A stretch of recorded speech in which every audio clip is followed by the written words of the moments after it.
Hello, hello, everyone. Welcome in, welcome in. I hope you're all doing very, very well today. It's Friday, yay! We can all relax a little bit. Unless you work on the weekends, which. Ha ha ha. No, that's a really unfortunate situation. I do hope you get your weekend at some point. I think I heard recently that apparently the Islamic weekend is like Thursday and Friday, and their Saturday and Sunday is is Thursday and Friday, and they work Saturday and Sunday. Or maybe that's just to do with the markets. I don't know. It was something to do with currency markets. But someone just I just saw it online. I was like, huh, neato, neato. But yeah, today was quite nice actually. Today was quite nice. I had something really nice for dinner. I had I had this Guinness braised lamb shank, and the lamb on the shank just fell right off. Like you know meat is cooked well when you like just put your fork into it and you just lightly like pull and it just like crumbles. It just fall. No, okay, no. It doesn't crumble. If your meat is crumbling, it's probably burnt. Mm, you cut off a bit of meat and you bite into it and it just becomes dust. It just becomes dust in your mouth. But no. It falls apart. It's so easy to pull apart. So it's just really nice. And then there was some mashed potatoes underneath it. But it was just a really nice sauce. Like the sauce was kind of Guinness based, but also had like onions. That's all I remember. There was other things in there. But I can't remember. It didn't like it kind of had a Guinness taste to it, but it was very. It almost had like a sweet taste. I would say it was kind of a sweet taste to it. It was very, very nice. I must say, very, very nice. Oh, and it was kind of. It's been cold the last few days. It's been quite cold the last few days. So, what I've been having kind of as a slight break, I guess, or kind of rest, or no, yeah, kind of as a break and as kind of like a little treat while it's cold, is soup, and it was like really kind of nice brown bread with some butter, but it was nice. I think it was like carrot and potato soup. Oh, it's so good. Was it potato? No, it was definitely carrot. Mm. And it was kind of peppery too, so it was nice. Hello, Haru. Welcome in, welcome in. Yes, Sari's here. She's being very, or he's looking after us. No, don't poke me. No, no, no. Are you coming into my chat to drown check? Okay. Where's my bottle of water? It's somewhere. Wait, hang on. Let me go find it.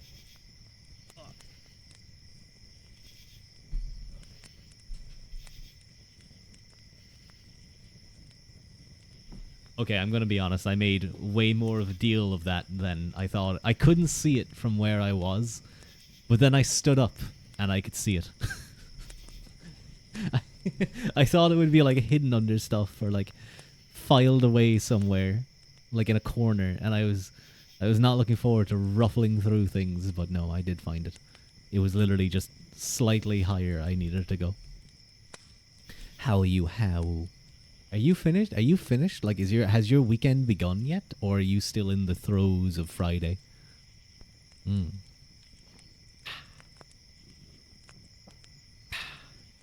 Mm. Mm.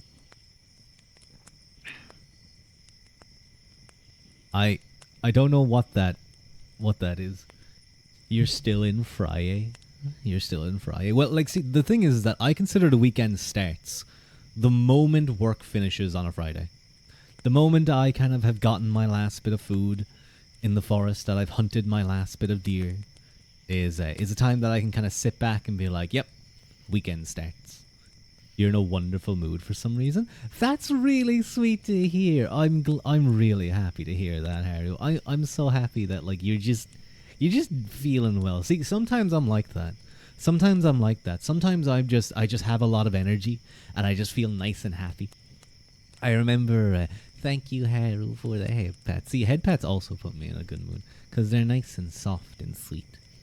But like for example, a couple of days ago, I was going singing, and I was really kind of pumped up and happy to be going singing. I don't know, I was just in a good mood. So I was walking along, I was singing kind of the song I was going to be doing. And as I was walking, I saw this couple walking kind of a little bit in front of me, but I was walking faster than them. And the lady had a very nice like fur coat. I think it was a fake fur coat, but like it was kind of like tiger striped. No, it was a leopard. It was a leopard kind of pattern jacket. And as I walked past, I like spun around and was like, "That's a really nice jacket." And then they didn't know what the hell I said, so I had to repeat it. And they were like, "Oh, thank you." And then I kept walking.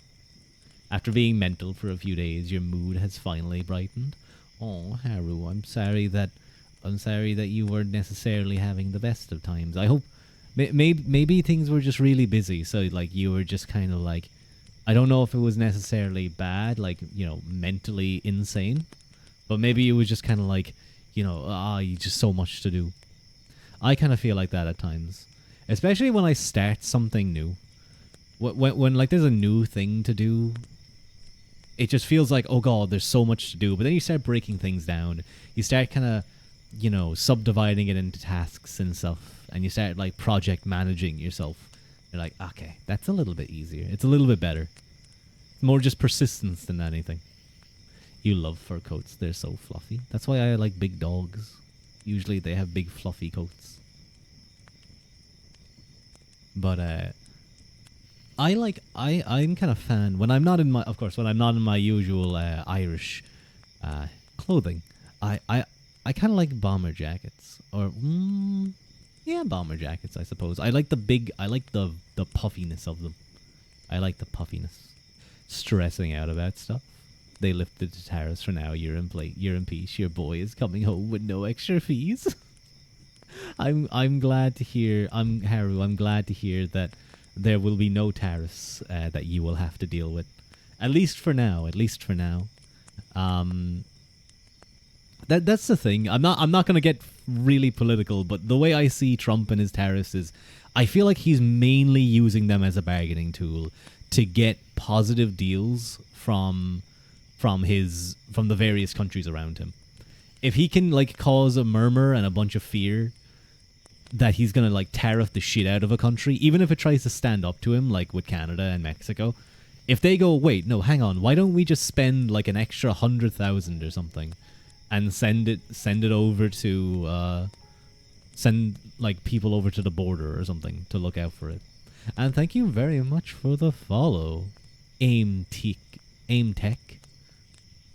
That sounds like a concerning name. I feel like I'm about to get like botted.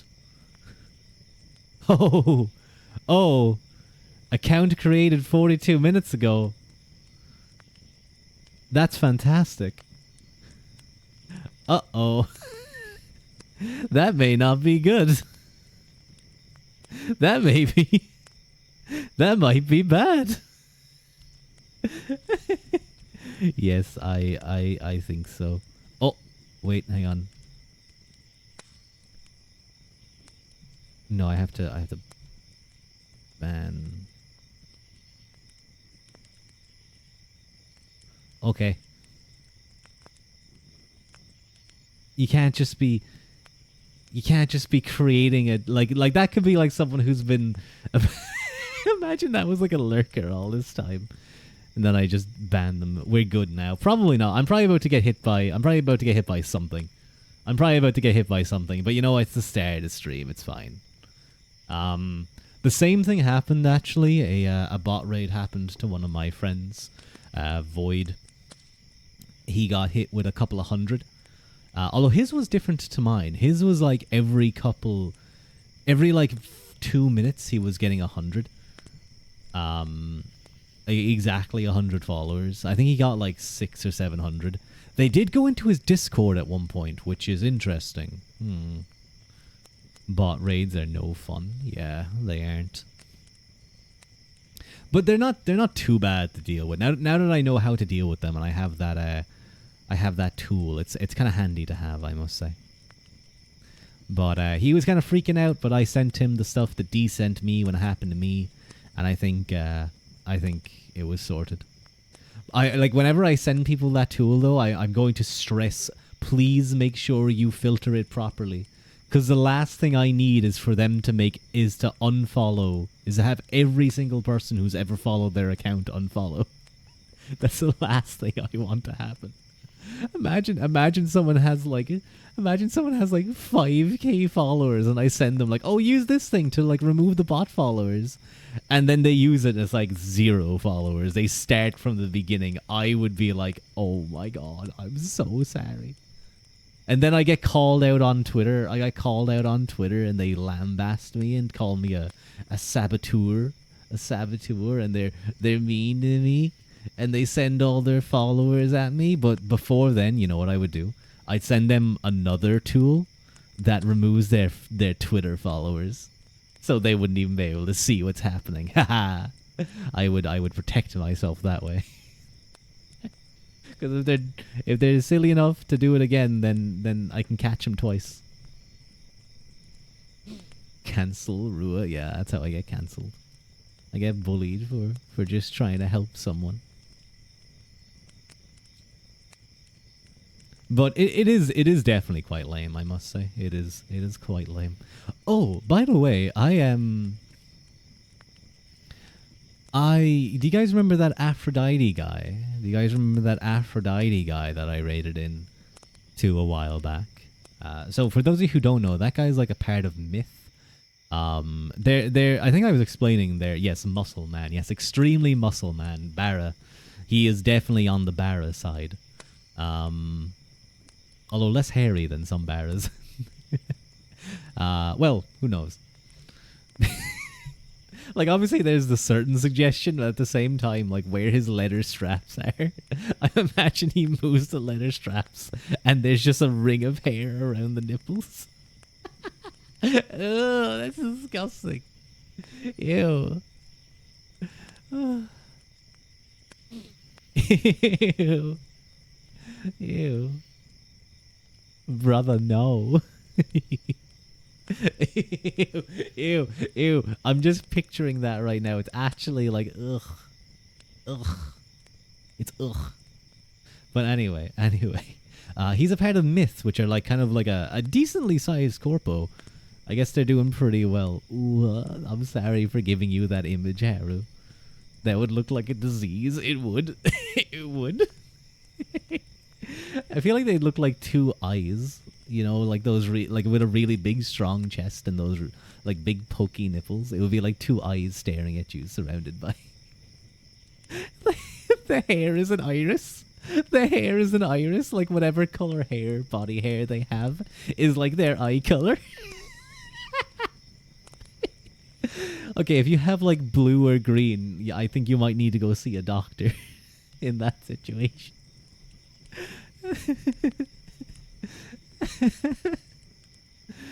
Would be the eyes and the hair would be the eyelashes.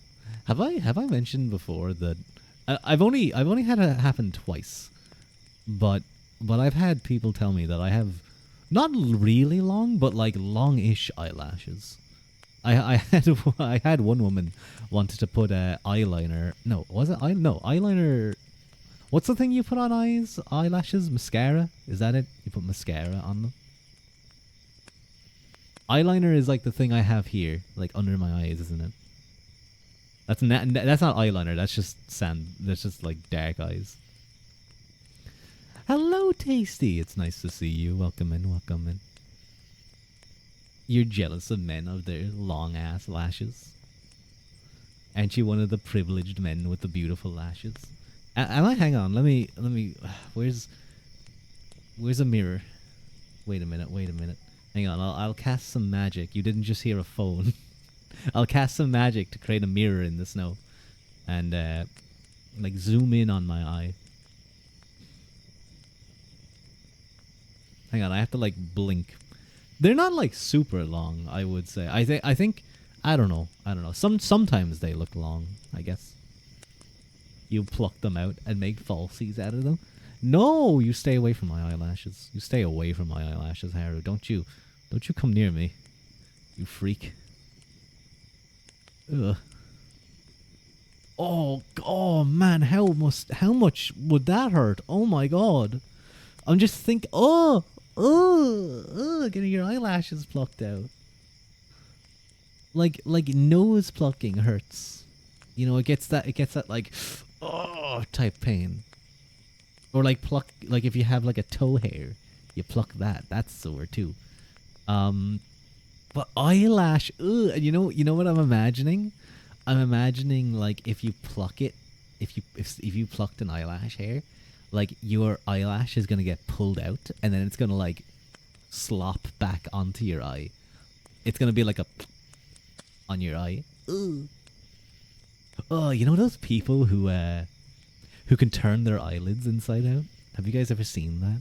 I know this is meant to be ASMR. This is meant to be this is meant to be ISMR or something. I don't know.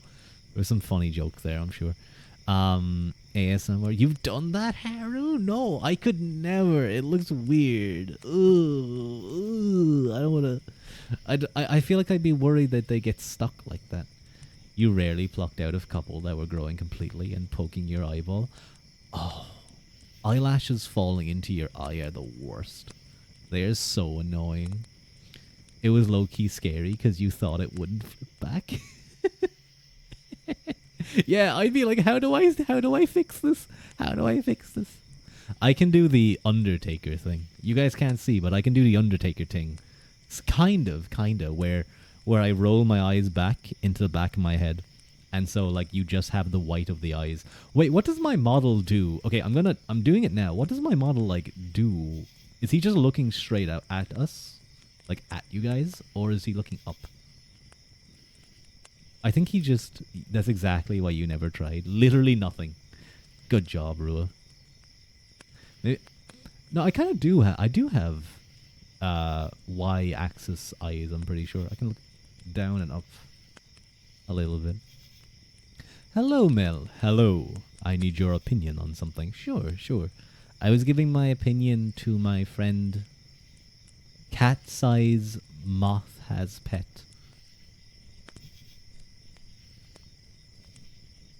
Huh?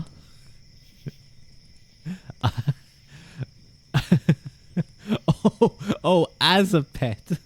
I was really confused. I was gonna say please.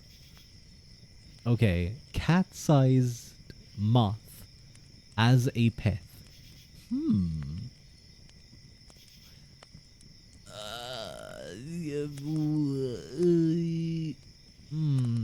Moths can be pretty. I will caveat that with the normal moth that tends to fly around is not pretty. They are very annoying.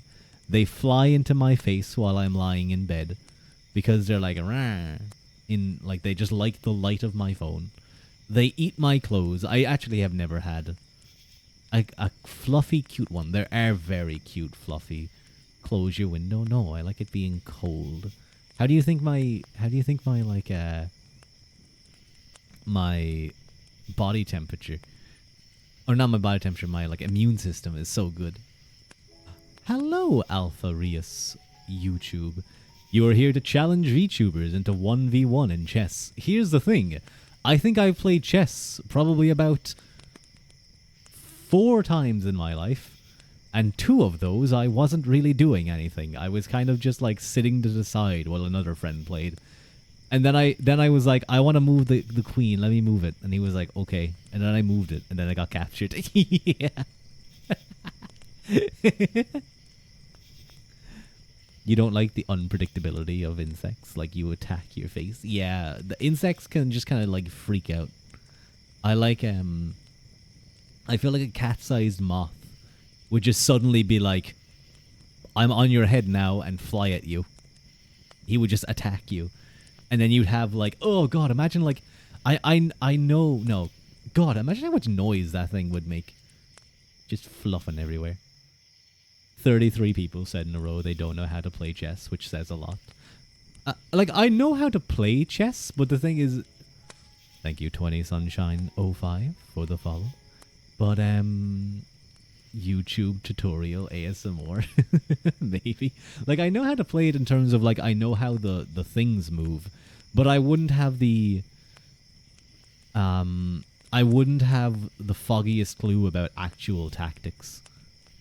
Like, I know there's a thing, there's like words and stuff for like various lines of strategy, but it wouldn't be something I've ever really looked into. I have a few friends who are big into chest, chest. I do have friends who are big into chests as well. I mean, I appreciate one too, but chess, that's a smaller number. You're just thankful for a new answer. Well, I'm glad that I could maybe give you something. Hello, Sunshine. Hello, hello. Thank you very much for the first time chat. Chest. Of course, you had Rakudo's. Rakudo's thing primed and ready. You're too dumb for chess, but you can do chess, though. I kind of want to get one of those, but they take so long to make. You have to get like a 6-month waiting list. You're crying right now because one person said they finally know chess. That no chest is like, that no chess is essentially, thank you, Sunshine, for the head pats. That's very sweet of you. For a female emote too, but you don't have one. Ah. You're gonna go honk me now. Good night. Good night, Mel. Good night. But yes. Oh, thank you for the hydrate, for the H2O. They do make Boo Bear ones, yes. But I do apologize, Alpha, that I am not a, better person at chess. You shall explore the depths for your quest. I wish you luck, my friend. May you someday find your chess player. There's definitely a chess VTuber somewhere. Good night, Mel. You love my avatar? Thank you so much. Thank you. That's really sweet of you. And thank both of you for the... Thank you, Alpha, for the head pat. Very nice. And thank you, Mel, for the hydrate. Quite a few jiggly emotes, yeah. I remember I saw a credit card one. That's all I'm going to say. But Rualore as well, you...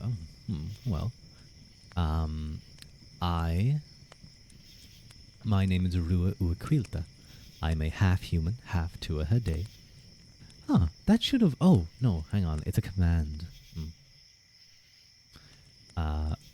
Half-human, half-Tuatha, which is the... What is that? What is that emote? The Tuatha are the god peoples of Ireland who resided in Ireland before the Gael arrived, or some would call them the Milesians. The Milesians eventually took over Ireland, and the Tuatha decided to go underground into the other world. I am a mix of those two. Thank you, Sunshine, for the head pat. Thank you. What is... Wait. Retreat?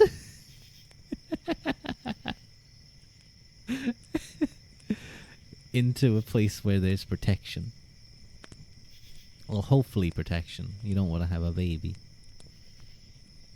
That's a wild emote. I'm amazed that's allowed. Like, what? Twitch. You have some interesting things. Hello, Tuppo. Welcome in. Name pronunciation? Well, my name is pronounced Rua Uaquilta. Rua Uaquilta. It was really funny watching that myth guy, Aphrodite, pronounce my name. And he pronounced my name, not because I rated him. Well, he did do that as well, but... because he actually reviewed my model. Or not, he didn't really, review it. He kind of, what would you call it? I posted my model on his, little Twitter thing. That, I guess it was a review. But he kind of, came up with a story about what kind of anime character I'd be. They can't show under boobs. D D had a PNG for when she was. I see that push-up redeem Tuppo. I will do it in a moment. D had a PNG when she would do art of her like lying down in pillows. She drew it herself. She's a really good artist. And it had like an underboob window. It was really tasteful. It was very tasteful, exquisite even. And then the underboob ban came, and she had to put like a black square over it. Well, under it, because technically it's like she's wearing a black shirt, I guess. But it was a sad day. How's your day going? My day's going pretty good. Now I have to do some push-ups. Although I will say, I'm slightly sore after the gym yesterday. Like, not necessarily in a perfect way sore. That, like, you know, you're sore after a good workout. I think I just slightly pulled something. I think it might have been me being a little bit... No, Pip, you don't know. Wait, get away from me. You don't get all those nose pokes. You don't get all those nose pokes. Those are unfair. Okay. Yeah, my back's a little bit tight, so excuse me. Let's see how I do with these push-ups.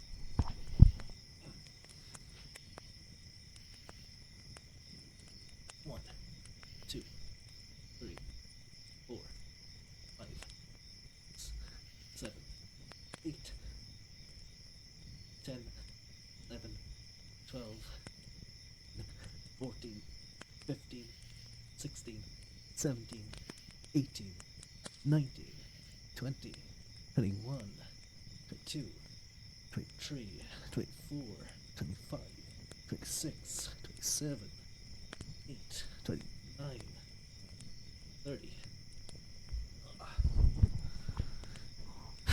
There we go. Nice, easy 30 push-ups.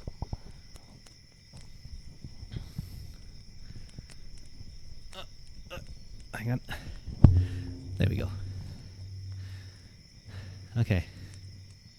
Now you guys get to hear me breathing slightly heavier for a little bit. Now, usually VTubers would make you pay for that sort of thing. Well, some anyway. There's a Shoda Niji-sanji JP VTuber called Masaru, who does a lot of Ring Fit Adventure. I think there's a reason they like it. His viewers like it. Underboob window plus hip window. Twitch is gonna have a field day. Yes. You would be gone. Is notorious for that ring fit. Hello, Norax. Welcome in. And hello, Billy. He did a clothed. My god. Who are you and what have you done with the real Billy? Hi, Pip. I can't believe you got so many nose pokes. Buff Ruadh, I try. Hello, Starshine. You're new to the stream. You love my model. Thank you so much. Thank you. Do I have a mom? I need to figure out. I need to add a command for my mama and papa. But I have them in my credits. Thank you so much for the follow too. Very sweet of you. And thank you for the headband.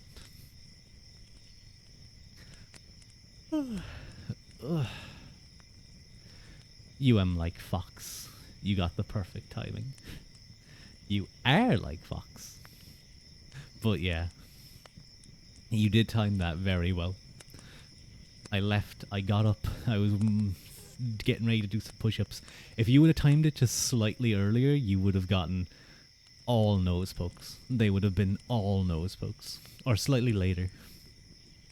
How are you? I'm pretty good. Just enjoying the day off. Or not day off, sorry, the start of the weekend. Chilling out. I'm looking forward to this Saturday night because there's a UFC event that I'm looking forward to. Particularly the Driscus Duplantier versus Sean Strickland fight.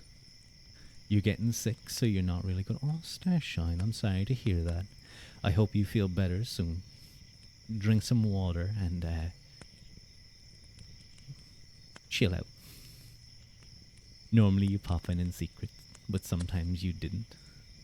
No, it's totally fine. I have no bother with you just like lurking. Just luck. You have no idea what you said, but you hope it's fun. USC Ultimate Fighting Championship. It's not Mortal Kombat. They're very much not killing each other. But combat, fighting, punching, kicking, kneeing, elbowing, no headbutting. But sometimes they do shoulder hit. They do like shoulder strikes.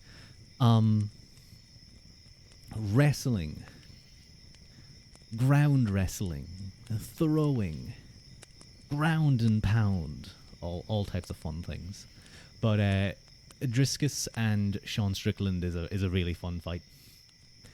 Our ball strikes.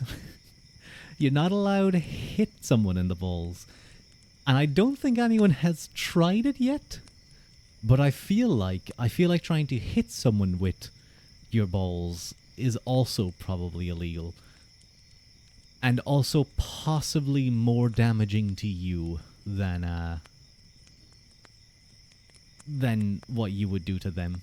That should not be allowed. I'm glad you're normal, Pip. I'm glad you're normal. But hey, you never know. What if that is secretly a knockout potential hit? You jump really high in the air and you just spread your legs as you fly towards them. It's 2 versus 1, yeah, high-low. You're gonna go off and play some Roblox with your friends. Enjoy your Robloxing. Have fun, sunshine.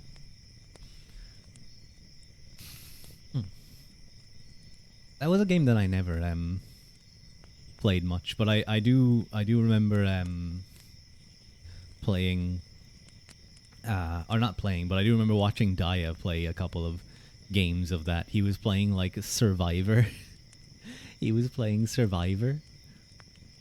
You played it for Dress to Impress. He's also played it for Dress to Impress. He's quite good at Dress to Impress. He made didn't he make like a, was it recently that he made a dress like where he was that Luigi guy? I think he did. I think he might have, or else it was something similar to that, and it was very funny. You might be back later. Bye bye. Have a good day. You have a good day too, sunshine. It's fun, but it's rigging. It's rigged? How is it rigged? How is it rigged? Are people just voting for their friends? Or maybe they're just better outfits than you? I don't know. But for me, the best one was Survivor, which is like a game show where they go through challenges and they try and convince people not to vote each other out. Dai is so good at convincing like the 9-year-olds that are playing the game with him to team up with him.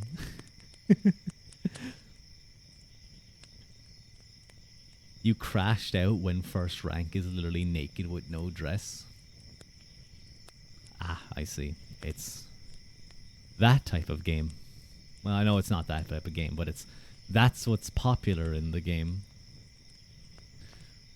No face, no face, or anything.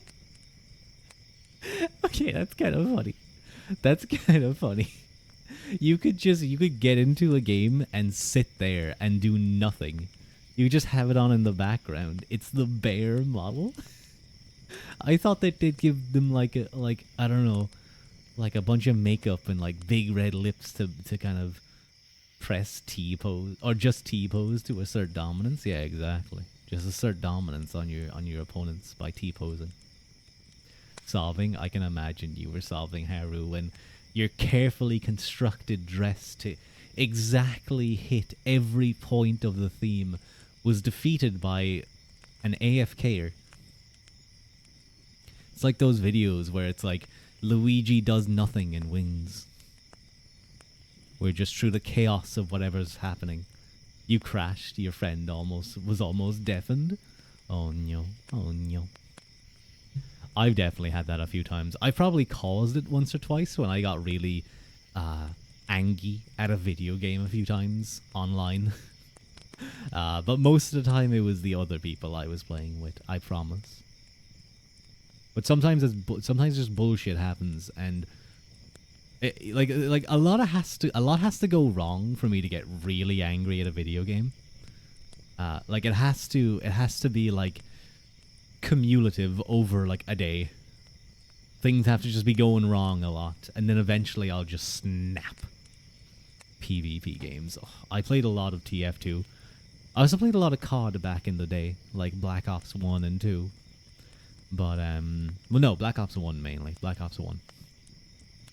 You with Marvel Rivals. Oh, those type of games as well, like the team-based, like five-a-side games or six-a-side, can be so sweaty as well. People get really uppity about whether you're sticking to like the meta. The meta.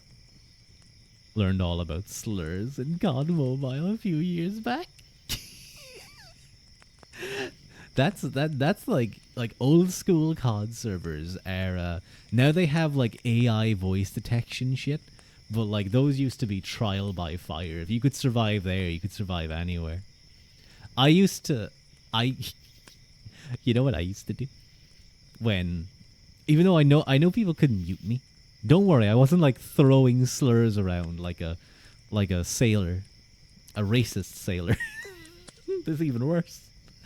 But no, what I used to do is I used to use my phone or my laptop to play, and this is when I was. Okay, you guys get what I mean when I say I'm young, but it's kind of funny to think about like the fact that I'd be like 1812 or something, like 13, like a fully grown man doing this. But you guys know what I mean. A true COD player. But I used to play these like Call of Duty and Minecraft parody songs. So like you had Captain Sparkles, you had, what was his name? Like something Ninja. He had like some parodies about like I catch a grenade for you in COD, or yeah, I was a big fan of Don't Mind at Night. Da na na na na na na. Da na na na na na na. Close your door and run away. Don't mind at night. Karaoke stream? Not necessarily. Oh my god! What if I did like a Minecraft parody karaoke? Yeah, that would be so much fun. That would be so much fun. Wouldn't you guys love that? Wouldn't that be the best? I think that would be the best. Got my helmet on my head. Figure out what that zombie said. What? Lava all over the room. Got a half heart left, man. I am screwed. Don't have any iron bars. My picture's broke into some shards. Scary noise, what should I do? Go left or right, I'll have to choose. Visions. I've looked up the lyrics, so we're just gonna go. Visions of last time flash inside my mind. I'm screwed. Oh well. And I'm pretty sure there's a big creeper right there. Don't mind at night. I know you're looking at that cave and you're feeling kind of brave. Go to bed, you'll be alright. Don't mind at night. There's nothing that is gonna change if you just wait until the day. Zombies wanna eat your brains. Don't mind at night. Wait, hang on, I'll try it. Don't mind. No, wait. Don't mind at night. No, I don't know what the key is. I'm sorry. You don't remember the lyrics? I looked them up.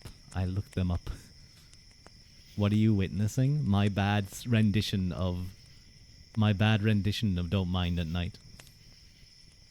I don't know what the key is.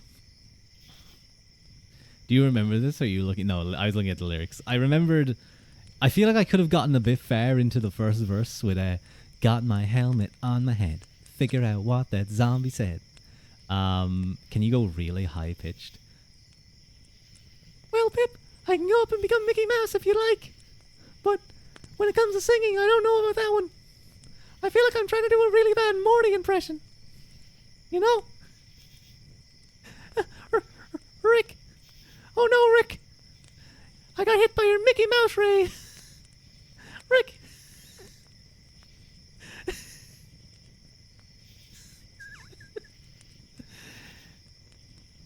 You're literally watching Mickey Mouse with your brother. Hi, Haru's brother.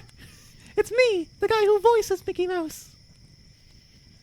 You know, you should go get your parents' credit card and use the 3 numbers on the back.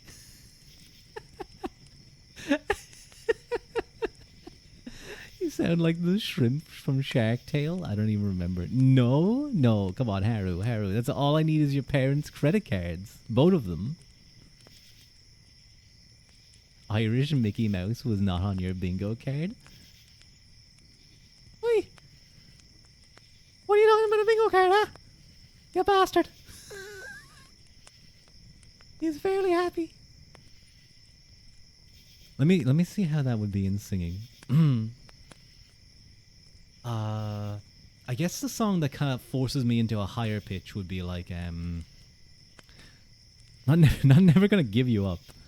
Never too much, I suppose. Oh god, I haven't tried that in so long. That's not gonna go well. This isn't even a reading stream. How long has it been? It's been only 45 minutes. That's fine. Just gotta be a little bit higher. The shrimp from Shark Tale, you hear it. I'm not gonna Rick roll you guys. Don't worry. Never gonna give you up. No. Yeah, so if I have to bring this song down usually because it is definitely too high, but let me try this and I'll just see where my voice goes. I haven't done it in a long time, but I can't fool myself, I don't want nobody else to ever love me. You are my shining star, my guiding light, my love fantasy.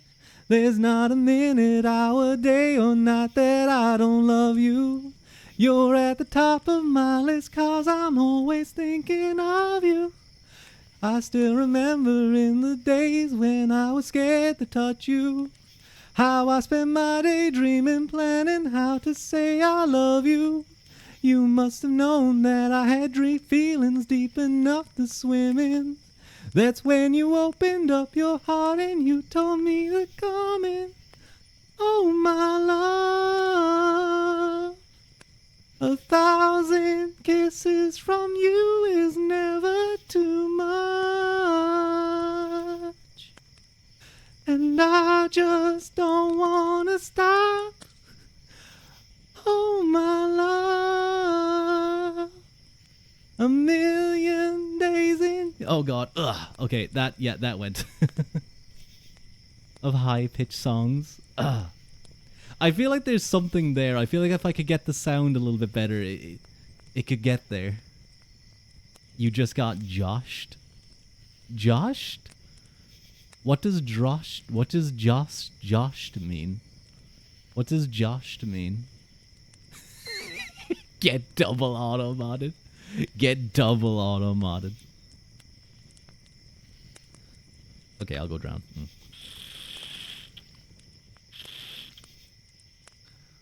Pena.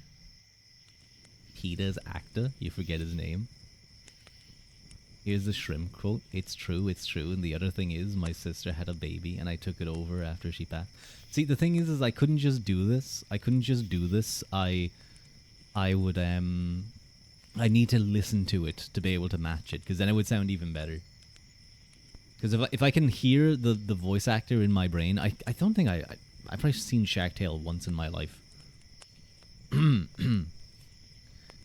There's how does he do this part again? There's a really cool part in this song where he's like, oh my love, 1,000 kisses from you is never too much. And I just don't wanna stop. Oh my love, a million days in your arms is never too much. And I just don't wanna stop. Oh my love. Ooh. Did you guys hear that crack?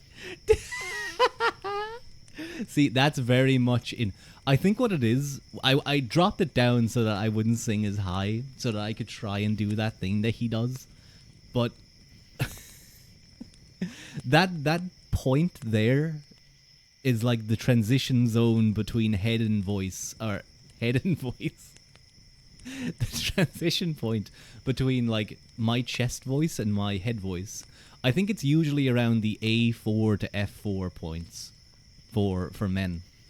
So it's the difference between me be going like and ah. If I drop it down a little bit, it becomes ah. Can you hear that transition? You definitely could, and you can tell that it doesn't sound very good. This is meant to be ASMR. What the fuck am I doing? I'm just singing loudly. What am I doing, man? What am I doing? I feel bad for. I'm probably losing so many like viewers. Probably come here and they're like, "Oh, this is meant to be ASMR. This guy sucks." Voice crack. Voice crack. ASMR. Is the ASMR in the room with us? You're fine. I don't know. It's fun though. I know it is. It is fun. But I also think, wow, they must think I'm an idiot. They must think I'm a real idiot. You know what? When I get into the reading, people might come back. Okay, you know, maybe I should do a karaoke stream soon, like very soon, for the 500 followers, and we can do like the Minecraft theme songs. Thank you, Haru, for the headband. Very much appreciated.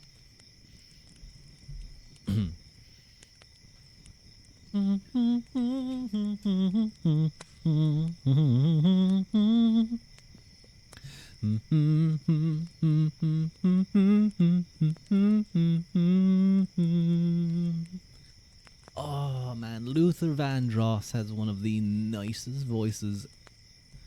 Has one of the nicest voices. Aggression. You're so aggressive, Haru. You're so aggressive to me. You're always like trending me. How dare you? He's targeting you. You're targeting me. You're trying to drown me. My God, Automod! I say that drown is allowed. Automod, drowning is allowed. It's fine. Justice for Haru. Free my girl Haru from the Automod jail. But Haru, or Rua, you can save her from. You can just click allow. Save my girl. Rua, you can do this. No, save her. You have to save her. I can't. No, she just rots in jail all day.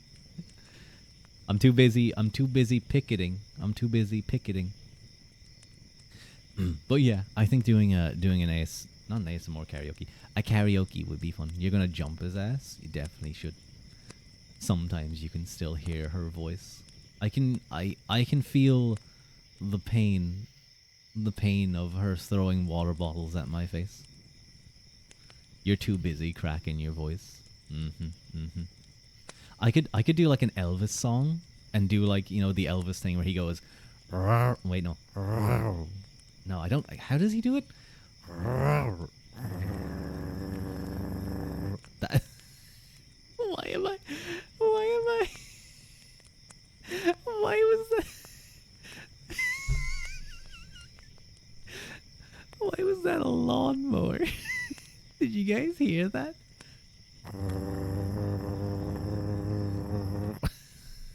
That's a lawnmower.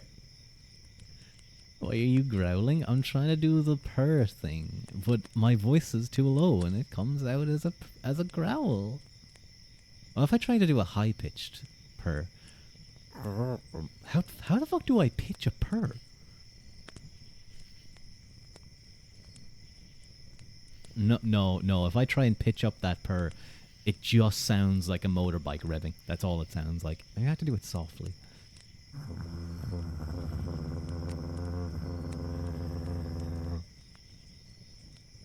Pitch a purr sounds weirdly sus. I don't hear it. You sound like a dog. I know. I guess my purr redeem will instead be a lawnmower or dog growl redeem. Maybe if I keep practicing. Yeah, I'll keep practicing. I'll keep practicing. You sound like your dog when he's asking for treats.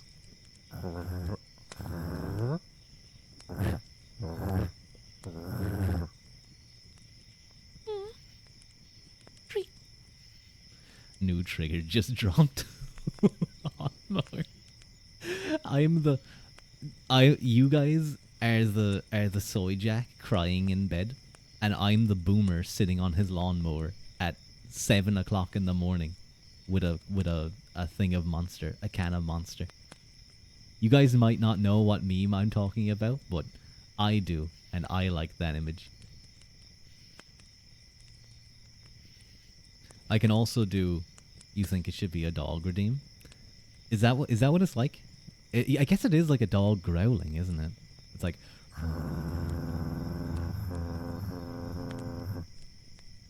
Puppy ears? Do you guys want me to have puppy ears? Maybe someday. Who knows? I should just get like 50 different kind of ears.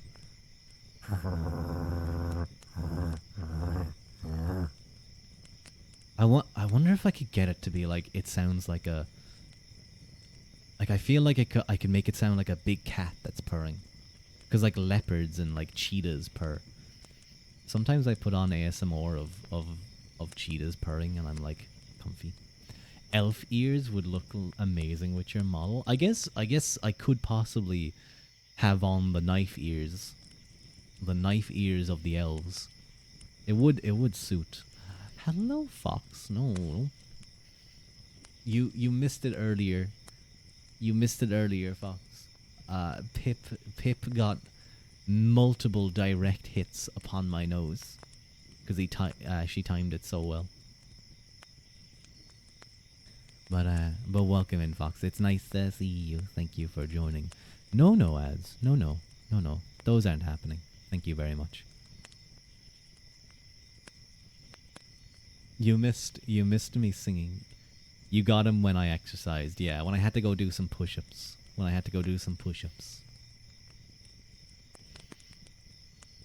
was gotten. Very evil. Now, yeah, I like, you're poking my nose when my defenses are down, when I'm unable to defend myself. It's literally a war crime what you guys are doing when you poke me like that. At least when I'm here looking and I can move, I can dodge, I can dip, duck, dive, and dodge. Forgot to say dodge at the start of that. It's meant to be dodge, dip. Dodge, duck, dip, dive, and dodge. That's the best timing for pokes, yeah, because you guys can commit war crimes against me. Okay, let me take a quick sip.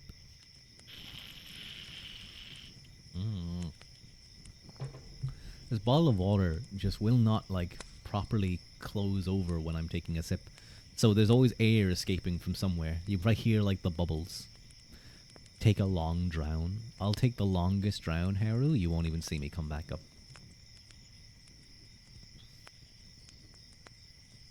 He didn't stop you. Automod is tired. He's an EP guy. He's tired from splashing. He's not splashing. He's tired from fighting Haru about this. Or maybe he finally was like, okay, he's okay with saying drown. I was thinking of the missile is Eepy. He is very tired after splashing bandits all day. You drowned him? Oh no. Oh no, poor Automod. He's bubbling. I can see the bubbles getting slower. Okay. I think I'm going to actually start reading now, so... Anyone who is watching my VODs, I actually kind of feel bad. Because it's like... What if you watch my VODs for the readings? You'd have to go an hour into this stream. You'd have to go through so much dumb things to get to what you want. You forgot I was going to read? Yeah, I know, sometimes I forget too. Like, I would almost transition this one into a just chatting, but we're so close to finishing it. I feel like we finish it maybe next stream, but we'll see how far we can get in this one.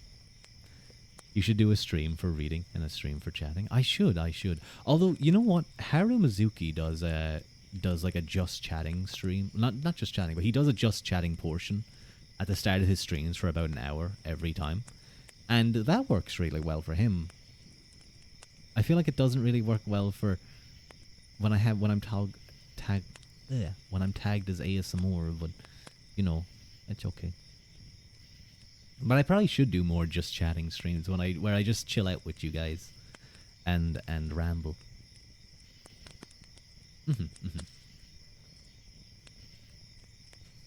We do that. We do that though.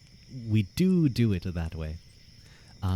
For a while, you know, I do like 20 or 30 minutes of just chatting. But I think as things get busier and more people come to the stream, it's extending into an hour. You gotta go now. It's nice seeing you, Pip. Bye bye bye bye. If Wad comes later, tell them you said hi. I will tell them you said hi. Don't tell him he said hi. Don't tell him that. Let him think he's been forgotten. No. I'll be good. I'll be good. And thank you for the head pat. Thank you. Yeah. Oh, by the way, while Pip's gone, because I know Pip hates this, but that's rude. No, I wasn't going to talk bad about you, Pip. I'm avoiding a topic that you hate. The good thing with changing the category when you switch to reading is it helps the VOD watchers too. They can skip to the right chapter. That's a good point. Oh, bye, Pip. Bye. But I was, you know, I had to order. We're planning, me and a certain group of people are planning some food, and we had to kind of pre-order our restaurant. Our meals. And, you know, there was burgers, there was ribs and various things. Hello, Daichi BT. Hello. I hope I'm pronouncing that right. Might be like Dachi. Hello. Thank you very much for the raid. It's lovely to meet you. Daichi or Dachi. I kind of like Dachi. Dachi raid. That's how I'm going to assume. Hello. X13_00. Hello. Drop. Umitsu. Nice to meet all of you. Lovely to meet all of you. Let me very quickly do a shout. Not a shout. I don't want to just shout at him. Actually, there was a command that I do it, and it just screams at Dachi in real life. His computer just like blares ear-piercing noise at him. But no, I wanted to shout him out. Hello, everyone. My name is Rua Uaquilta. I am a half-human, half-Tuatha that is the god peoples that lived in Ireland back in many years ago. They inhabited the island until the Gale, or my other half, came over and basically forced them underground. Thank you very much for the follow, Dachi. We had just finished our kind of just chatting section, and we were actually just about to get into our reading for today. We doing some ASMR reading, so I have my book ready to go. How are you guys? What were you getting up to, Dachi? What were you getting up to? I hope you had a fun stream. Hello, Crespian. Thank you so much for the hydrate. I kind of needed after what was meant to be just chatting ASMR turned into singing and growling like a dog.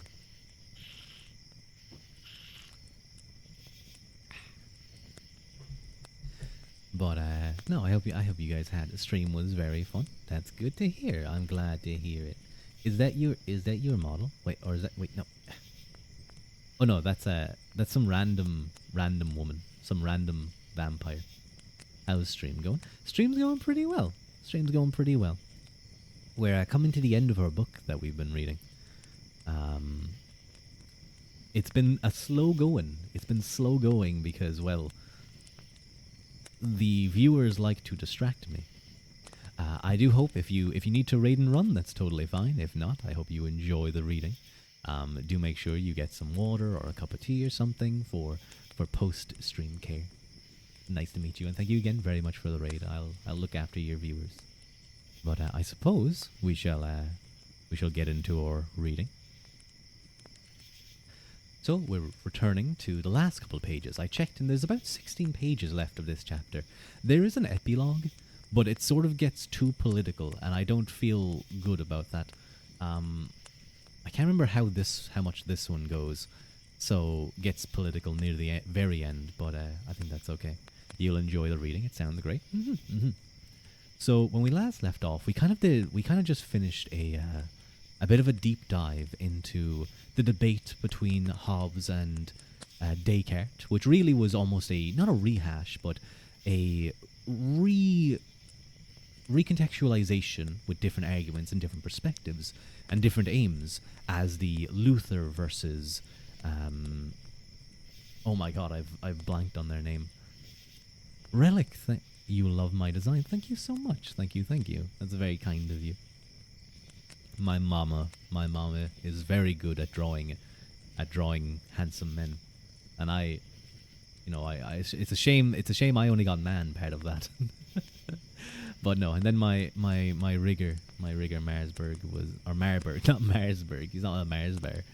Marburg made me very flowy. But thank you so much. Sorry, Eckhart, Meister Eckhart. Thank you, Mama. We say in unison. I feel like praying to Mama.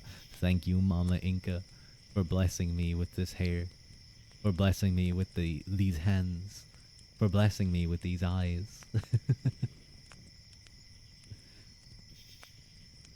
But we're starting into kind of the last section of this book, so let's begin. Secularization or concealment. And I suppose for the raiders, excuse me, I always do this. I go, let's begin, and then I have something to say. We're reading The Theological Origins of Modernity by Michael Allen Gillespie, which is a book that basically argues that all of modern thought can be traced back to a single debate that occurs in the High Middle Ages between the scholastic realists of the Christian Church, of the Catholic Church, and a new nominalist group that arises within the Church, and kind of brings about this nominalist revolution. And ultimately, this nominalist revolution posits many very difficult areas, and this book basically traced the main thoughts that kind of spread from this. It's a bit much to cover in a stream. I have a whole stream dedicated purely to just explaining the basic ideas of this book. It was a little PowerPoint slide. It was very fun. But anyway, let's get into the book. Secularization or concealment. The persistence of the question of the nature and relationship of the human and divine from Luther and Erasmus. Sorry, it was Erasmus, not Meister Eckhart. Luther and Erasmus, through Hobbes and Descartes to Kant, points to the deeper question of the enduring importance of theology for modernity. In the preceding chapters, we have seen that the series of transformations that brought the modern world into being over a 300-year period were the result of repeated, though ultimately unsuccessful, efforts to develop a consistent metaphysica specialis that could account for the relationship between man, God, and nature within a nominalist theology. While the importance of theology in this development is relatively clear, its continuing relevance to the further development of modernity is less obvious. Indeed, many would argue that religion in general and theology in particular have become increasingly less important for the modern world. From this point of view, the problem of explaining the relationship between the three traditional realms of being within a consistent metaphysica specialis is solved in modernity by excluding the divine from the equation. As a result, knowing ceases to be conceived as metaphysics and is reconceptualized as a universal science that consists only of physics and anthropology. Theology is no longer regarded as a form of knowledge and becomes an expression or interpretation of faith, more akin to rhetoric or poetry than science. This decline in the importance of religion and theology in modern time has been characterized as a process of secularization. Secularization refers in the first instance to the development of a secular or non-religious realm alongside the world informed by religion. But during the course of modernity, it has come to mean the expansion and dominance of the secular realm and the concomitant diminution of or disappearance of the sphere of religion. This is so relaxing. You hope you can read as well as you one day, but your accent keeps getting in the way. Don't worry. I'm going to be quite honest. As a viewer of quite a few English second language VTubers, we love it. We love the accents. The accents give a really nice color. For example, there's Rakudo, who has a gorgeous, deep German accent. There's my friend Olga Okami, who recently went viral on Twitter. The last time I checked, she has 220,000 likes on her post. About it was like a video about an artist. Accents are nice. It makes the reading more fun. Yeah, you get you guys get to hear my silly pronunciation sometimes. But it was a video of a Pepe sitting at a computer, and they had someone who wanted to commission their art. The two shawarmas and Sprite video. Yeah, exactly. And they were like, how much is your commissions? And it was like 2 shawarmas and a Sprite. And then before they post it, it's like, my budget is 200, and then very quickly deletes and says 200. It's so cool because Olga's, I hope Olga got some followers and viewers out of that, because Olga's fantastic. Olga Okami is incredibly sweet. Is probably one of the sweetest VTubers I have met. Just people in general. You want to see that? If you look up Olga Okami, I don't know if it has VT, but OLGA OKAMI. She is a Russian girl, but she's living in America. Very cool girl. She has some insane toggles with her Vroid. I think it's Vroid anyway. The idea that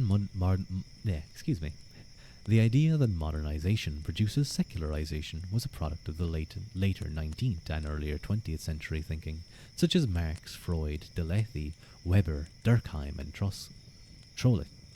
I don't know how to pronounce his name. Troll. Troeltsch. That is quite the name. Troeltsch. So anyway, the idea that modernization produces secularization was a product of that time. There the development of modernity, especially in the aftermath of the Enlightenment, inevitably brought about what Weber referred to as the disenchantment of the world, a decline in religious belief and authority, first in the political realm, and then increasingly in the other realms of human life as well. To take just one example, the cosmos as the embodiment of divine reason first was reconceptualized as the contingent creation of an arbitrary divine will, then as pagan fortuna, and finally as matter in motion. A similar process, in their view, was evident in other realms as well. The transformation diminished the role of God and the authority of religion in human life. Practically, it led to the increasing limitation of religious authority, first in the political and economic realms, and then gradually in the social and cultural realms as well, transforming religion into a private belief or practice, and religious institutions into voluntary associations, similar to clubs or lodges. This transformation was accelerated by the Enlightenment, which sought, at least in its most radical form, not merely to privatize religion, but to eliminate it, imagining it to be a crutch for an immature humanity or pernicious fraud perpetrated and sustained by corrupt clerics. In the aftermath of the Enlightenment,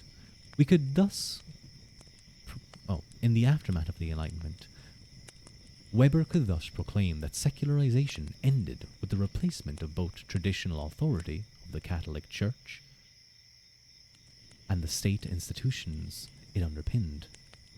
Hello, Natalie _33.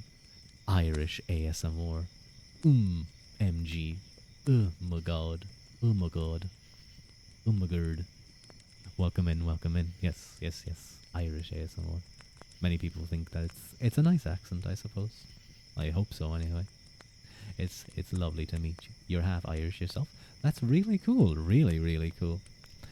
There's a surprisingly large amount of Irish people just randomly around the place, and obviously in America and stuff. But do you guys know? I think it's Peru. No, it's either Peru or Chile.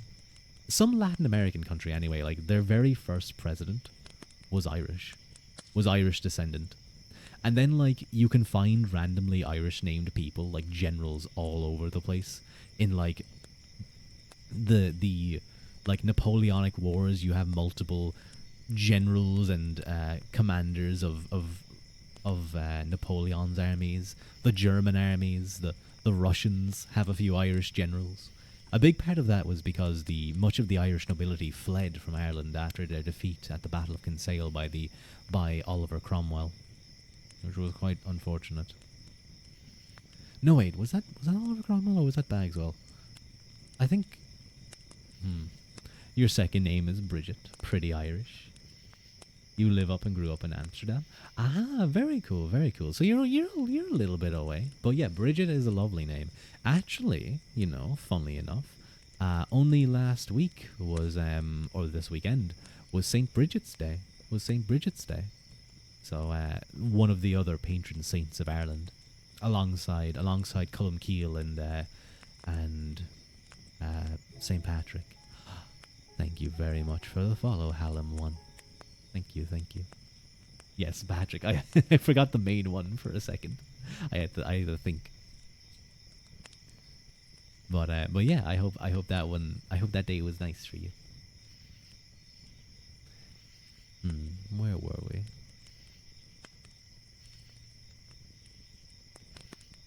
Oh, yes. Weber could thus proclaim that secularization ended with a replacement of both traditional authority of the Catholic Church and state institutions it underpinned, and charismatic authority of Protestant preachers and their like, by rational bureaucratic authority. Secularization theorists understood that some vestiges of religion might persist, but they imagined that these would essentially be forms of deism or Unitarianism.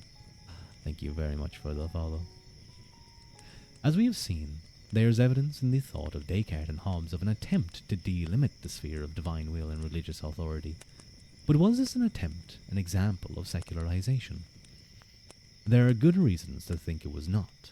Their efforts, as we argued above, were not driven by an antipathy to or disbelief in religion per se, but by an attempt to develop a new science that granted priority to nature. They believed that giving priority to such a science and nature generally would not merely help to diffuse the internecine conflict about the relation of God and man, but would also give human beings the capacity to master nature, improving security, expanding freedom, and promoting prosperity. Their goal was not to eliminate religion, but to limit its role within a more naturalistic metaphysica specialis. It is thus difficult to believe that Descartes and Hobbes were consciously in favour of a wholly secular life. We need more lovely Irish accents. Aww. You don't see a lot of Irish streamers around. There's a few here and there. I'd have to go check my Twitter again, but I know Velik. I think Velik is an Irish VTuber, woman. And there's been a few others. Thank you, Crespian, for the headband. Hello, Asterio. Hi, Rua. Hi, Asterio. Welcome in. It's nice to see you. How you doing? How are you doing? I hope you've been having a nice time.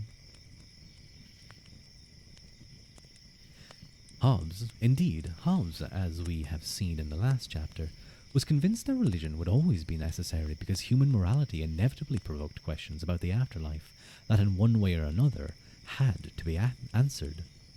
Even if one accepts the view that Descartes and Hobbes were believers and supporters of religion of one kind or another, one might well imagine that their attempts to reduce the importance of religion were in fact important steps in the process of secularization. Despite their own fate and against their own intentions, their actions may have promoted a more secular outlook. In providing the grounds for the independence of man as the res cogitans, Descartes opened up a space for the human self that was not subject to the manipulation or control of even the most radically omnipotent God. Similarly, with his interpretation of predestination and his account of natural law, Hobbes facilitated a turn away from morality and politics, based in Scripture, to one rooted in a more naturalistic understanding. Both of these changes appear to have been steps in the process of secularization. But is this an adequate explanation for what actually occurred? You're great, thanks. Hope you're doing well.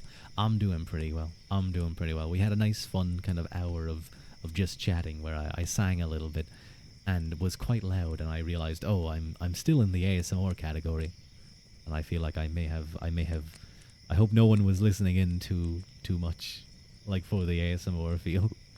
Sometimes that happens. Sometimes even when I'm doing like nice cozy reading, I'll just get loud because someone will make me laugh, and I'll do one of my big ha ha ha laughs. I've been told I laugh loud. Little goofy good. Oh yeah. A little goofy goof. Yeah, it's I can be a little bit goofy sometimes, a little bit silly, and I just hope I don't like blow out someone's eardrums doing it. The underlying assumption of the secularization thesis is that God does not exist and that religion is merely a human construction. The idea that modernization produces secularization rests on the notion that modernization produces enlightenment, that enlightenment reveals the truth, and that the truth is that there is no God, or at least that there is no God that matters for the conduct of human life. A philosophically astute believer might see the process in a radically different way. Heidegger, and I think this is Tally's favorite philosopher. Heidegger, in opposition, for example, argued to this point of view that what appears to be a process of secularization that ends in the death of God is in fact only God's withdrawal and concealment. Christians of various persuasions have developed similar explanations to account for this phenomenon. It is clear that there is no possible way of deciding which of these explanations is correct. The secularization thesis depends on the belief that God is a human construct, the notion of God's withdrawal, on the view that the world and everything in it are divine creations. Whether one or the other is correct cannot be empirically determined, and thus rests on the fate that God does or does not exist. Then he switches to reading the most advanced stuff, and our brain cells can't keep up. That's why they make me say silly things. That's why they try and distract me and make me go brain rotty. Because then they can lower my IQ and force me to be dumb. When Tally's and like Sun and some other people are in here, it's like a tug of war between two sides. Unless Sun gets pulled over to your side, Sun is in danger of that, I feel.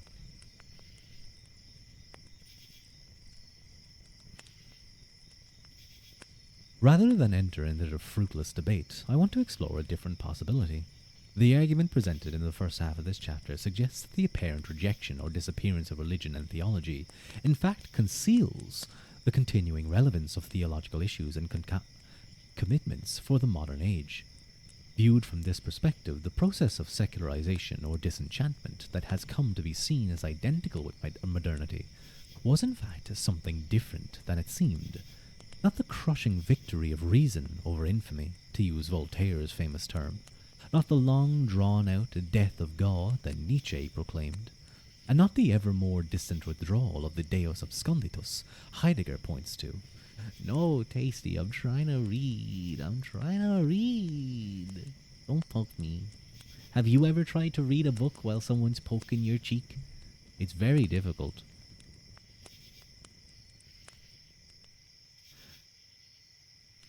Your first poke? Oh, it's your first poke. You're no longer a pokrin. You don't want us to distract you? I tried to combine the words and I didn't know how it would sound. It sounds dumb. Sometimes I want to read my book, and then other times I don't mind getting distracted. I don't mind, like, if like, feel free, Natalie. Don't feel like you can't comment, because if you have like something to say or whatever, that's totally fine. And I will say, obviously, we're dealing with topics such as, religion and the belief of God, which can be, can be slightly, ever so slightly controversial topics. I don't mind people kind of weighing in and kind of suggesting what they believe, but of course, I don't want it to turn into an argument or a brawl. Most of the time, it's nice to just listen and be cozy. That's kind of what I hope when I am reading, unless things are getting off the rails and we're just having fun. That you guys can just throw me on in the background and listen in while you're working on stuff, or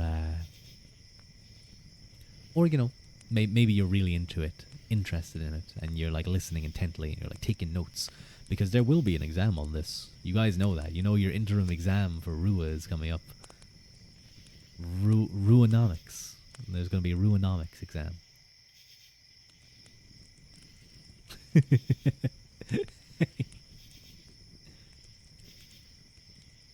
Not an exam, no. We never really got like I in American TV shows they always talk about like surprise exams. We never really got those. I think I got like once or twice that happened. And it did suck. You did not sign up for more education. You thought you were done. Mwahaha. Too bad, Tasty. This was all a plan by the education system to trap you guys. To trap you guys.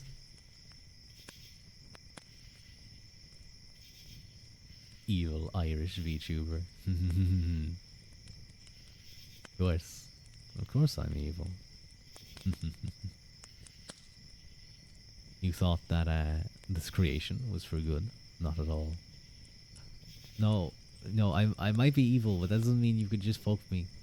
It doesn't mean you can... I might be evil, but that doesn't mean you can just come up and poke me. If anything, that should dissuade you from poking me. How dare you? Respect my villainy. Respect my villainy. Evil. That's what you get. It's a poking revolution. Like there's like the big bad of the D&D campaign and you just go, I poke him in the face gently multiple times. It's like, roll a d20. Natural 25. And the DM is just like, huh? Why are you evil then? I'm not evil. I'm not evil. Don't worry. Maybe I am evil though. Who knows? No one's ever asked if I'm lawful evil or lawful good or chaotic evil or chaotic good. What would you guys... I know some of you are new viewers, but for maybe my normal viewers, what do you guys see me as? I feel like... I like to think of myself as lawful good. I'm lawful good. But, you know, I feel like if there's enough chaoticness around me, I kind of get pulled in that direction. You forgot you have D&D in a few hours? Ooh, enjoy, Nurax. That's going to be really fun. That sounds just too normal. No, I'm lawful good. I'm lawful good. I'm a good boy. I was teaching Haru about funds, about investment funds, and how to invest in them during his last stream. It was kind of funny. I was like getting ready to go to bed, and I joined the stream, and Haru was like, I was thinking of it. He was like trying to think about like he was asking like what ETFs are, what investments, how you invest in things, and I was just like, I know. I can explain these things. Hello, D. Hello. How's my favorite angel girl doing? It's nice to see you. Hi, D. I have to be careful, D, because sometimes Gusto Belgo, he joins and he's like, hi, Rua, and he does the same cute Henyo. And I almost go, hi, D, and he's caught me once or twice. You think I can be a menace sometimes? Just a feeling? No, I'm good. I would never be a menace. I'd never be a menace. Never. Don't let those guys tell you otherwise. Don't let the other viewers tell you. I would never be a menace. Your doppelganger, Gusto, yeah, he looks just like you. We were talking earlier, D. We were talking earlier about the let me take a quick sip of water.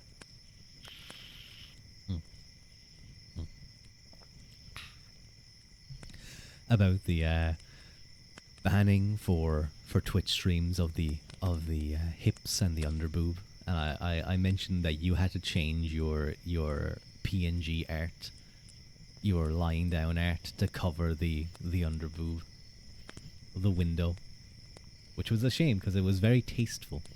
It was a very nice piece of art. And then you had to be censored. You could even be chaotic good. But at the very least, neutral good. Okay, you know, I'll take neutral good. As long as I'm good. As long as you guys see me as good. Very tasteful. It was. Because it looked like it just suited the outfit. It just looked like it suited her style. It didn't look like it was like... It wasn't like trying to be like, ooh, look at this. It was just a part of the outfit. It just fit. It's like when men, like Axia, for example, from Niji Sanji, had a chest window. He just had a chest window. So what? So what if I could reach in and stick my hand down his chest window? So what? That's totally normal. That's just a feature of having such an outfit. It's not like that's the intention. What are we talking about again?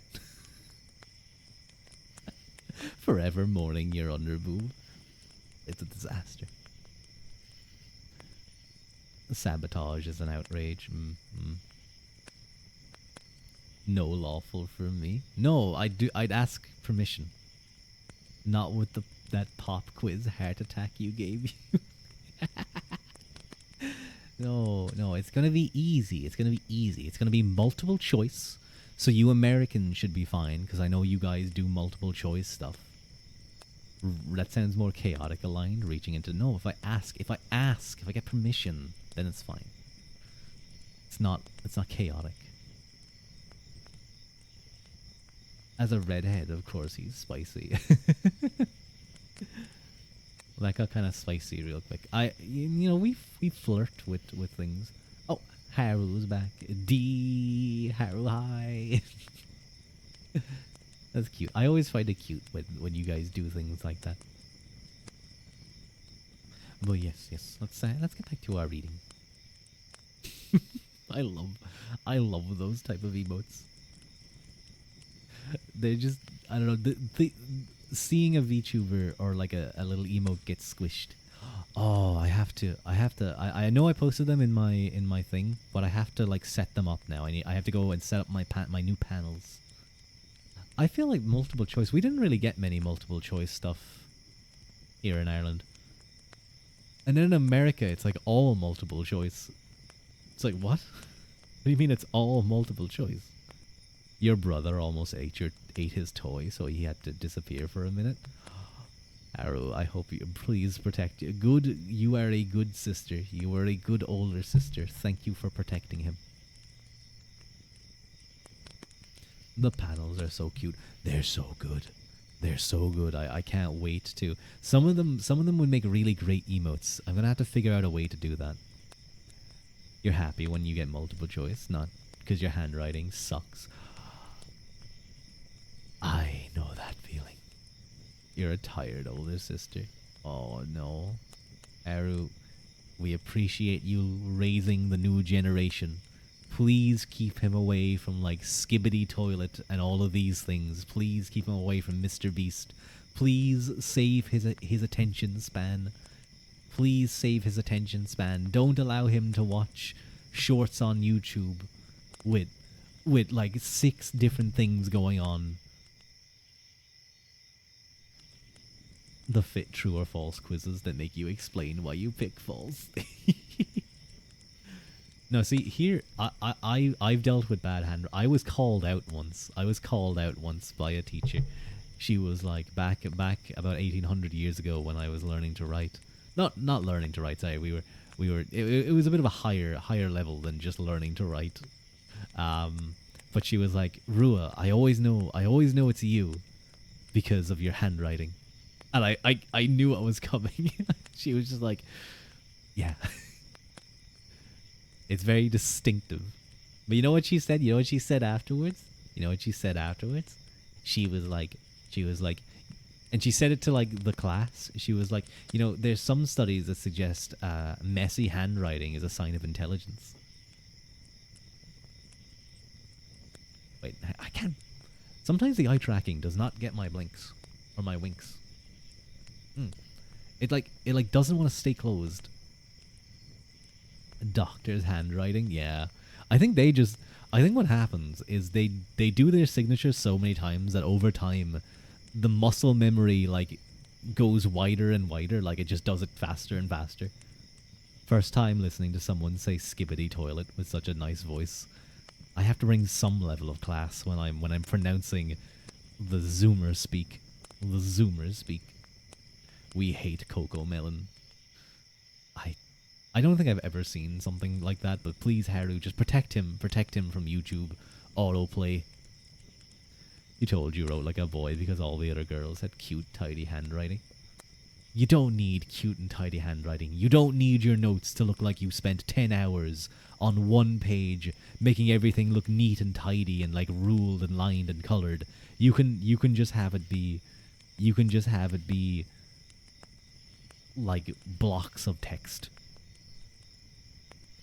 My note taking is an absolute mess, and the thing is that I never do like alternate colors other than maybe like red for headings. The rest of it would just be writing. We're literally watching it. Oh no, Haru! You remember your little cousin asking him to draw? He's too far gone. Norax, he's too far gone. You need to throw him into the wood chipper, and you can then put him into a blender and see if you can pour a new mold. Pour a new mold of your rudder and see if he comes out a little bit better. You do bullets instead. Yeah, sorry. I am wrong when I say that like paragraphs, paragraphs are not good for study. Bullet points are great. Bullet points are definitely better. I need to look back at my is a toilet? I think so. I think it's the head and the toilet. I think that's what that is. Sometimes you couldn't read your own notes. I may be guilty of that. I may be guilty of that sometimes. The odd time. The odd time I'm unable to read my own handwriting.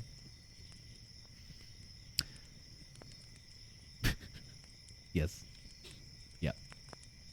It's a little bit concerning at times, but Matt, you know what? I feel like if I had to write like a 4-page essay again, I would not be capable of doing it. I have not written a whole lot in a long time. Everything's just on computers.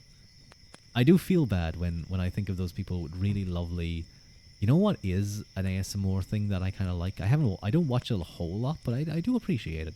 Is the like fountain pen stuff. Is like the calligraphy fountain pens. Writing ASMR stream. No, my handwriting would be messy. But you know, the sound of pen. You know what? The sound of a fountain pen on parchment. That is so nice. It's way better than paper. Way better than paper. You get this like just lovely scratchy sound. It's just like the best. It is so good. I should order some parchment just to draw on it. You love scratchy scribbles. The rough scratches. How I said parchment? What's the way I say parchment? Scratches the brain just right.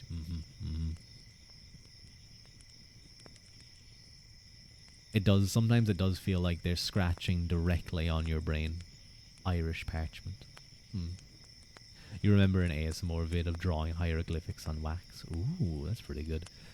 See, the thing is that like when people be like, "Oh, the way you pronounce this is funny," it's like I have no idea what the correct pronunciation is, because that's just the way it is. I will say, I do turn down my accent quite a bit, for you guys. I feel like at times, the best way you can hear it be like the most normal is either when I'm like losing it and my ability to keep it under wraps is diminished, or is when I'm in like a collab or in like a talk thing and I'm just rambling. It's not different or false, just different. Or it's not correct or false. No, Hiberno English, specifically my brand of Hiberno English, my accent is the best, is the correct one. All other versions are incorrect. The patois, no, is that what it's called? I think it's called the patois.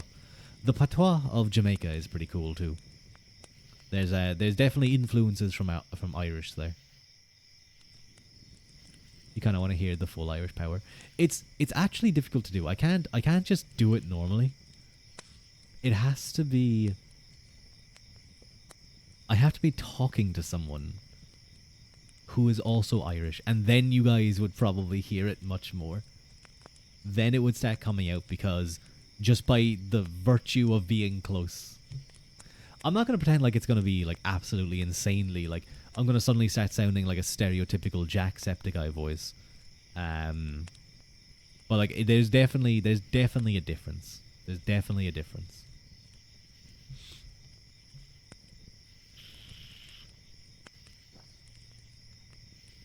Yes, yes, top of the morning to you laddies.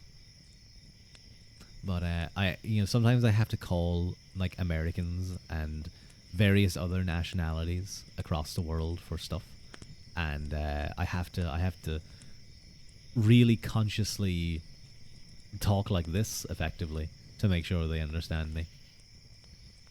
Aren't you a little knackered at the moment? No, no, no. I had a nice tasty dinner, and I had a cup of tea earlier, so I'm nice and energized. I'm fueled. I'm fueled. I'm gonna have some popcorn and a kind of Coke Zero later. That'll be tasty. But no, knackered is an Irish kind of slang, I suppose. There's a couple of fun ones. I'm sure there's ones that you guys pick up, like of course. I was saying earlier, I was looking at the menu for a restaurant, and do you guys want to know what they called their chicken burger? Do you guys want to know what they call their chicken burger? They called it a breast in a bun. I'm right. I'm right. I'm right. I'm right. I'm right. Did you know that there's a people in Spain called the Basques who have a very special language? I do actually, and actually they're very in terms of like where they are, they're very genetically distinct from many of the Europeans around them. Thank you, Dee, for the head pat. She's flying above my head right now, head patting me. Breast in a bun, not bread. Shut up. What's the crack? That's a good one. Yeah, what's the crack? Ah, fuck off. You'll also hear what's the story, kid? How you doing? No, that was more going Liverpool. What's the story? What's the story, kid? Ah, fuck on, man. You can type VIAV. How are you? But it's actually hard to like if I try to consciously allow my accent to come out, it doesn't work. If you guys get me, because like I guess I'm code switching. I'm code switching so you guys can understand me. I'm code switching. The language does not belong to the Indo-European family, just like the Finns and Hungarians. Ah, that's what it is. This is your streamer mask. Yes, exactly, exactly. It's my streamer mask. You need a specific trigger. Yeah, yeah. Like it's not even a trigger. I just need someone else who's Irish, or I need to go. I need maybe I can take a video of myself talking sometime. But that's really I didn't know about the Basque language like that. That it wasn't Indo-European. Like like if you look at genetic distances in comparison to like other Europeans around them, they're also surprisingly far away from like kind of the Spanish and the groups around them. They are very much a distinct people. Oh, Ancient Balkan, hello, hello. That's how you messed up your accent. You're already ESL, but you learnt more English or UK style. Then you moved to the Netherlands and toned it down, and now it's a mess. I like when there's just messy languages. Sometimes you just have like like it's really hard to explain. Like American, like just American accent. There's definitely an American accent that just doesn't really sound like anything. But then there's I love like a southern twang. It's such a good accent, man. There was a little baby. There was like a little kid that was winding up his dad. Like teasing his dad, and like in a cute little southern twang.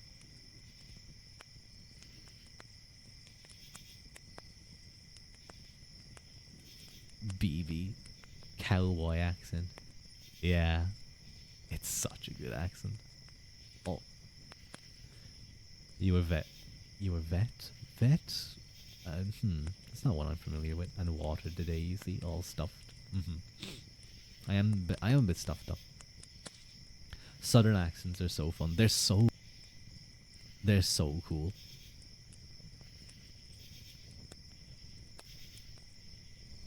Fed. Ah, yes, yes, yes, yes. I had Guinness braised lamb shank. Ooh, it was really tasty. Really, really tasty. The meat of the lamb just kind of fell off the bone. Just fell right off the bone. Like, you know, you put your fork into it and you just slightly pull and it's just like, it just comes away. That made your stomach rumble.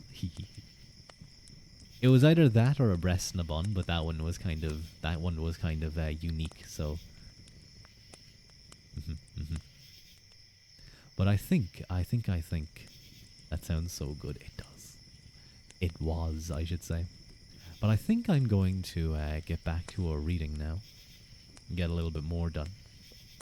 See, that's what I mean, Natalie. Sometimes I just go on a long talk, a long break, and we get like 2 pages done of where I started. Literally, we're like 2 pages in. Oh, it's painful. I used to get so much done, and now I don't. I get like 30 pages done.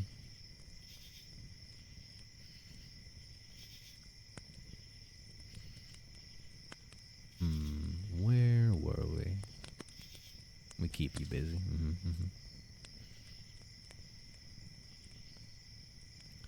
We were. Oh yes, here we are. Not the long drawn-out death of God that Nietzsche proclaimed, and not the ever more distant withdrawal of the Deus absconditus Heidegger points to, but the gradual transference of divine attributes to human beings as infinite human will, the natural world as universal mechanical causality, and social forces or the general will or the hidden hand, and history or the idea of progress, dialectical development, and the cunning of reason. We see this already in Descartes and Hobbes. God for Descartes is no longer the wild and unpredictable God of nominalism. In fact, it is precisely this God that Descartes suppresses in favour of a more rational God, or at least a God that can be comprehended by human reason. At the same time, he brings God downward towards man. Descartes elevates man towards God, with his claim that man has the same infinite will as God. Hobbes, by contrast, accepts a more orthodox Calvinist position that asserts the absolute power of God and insignificance of man.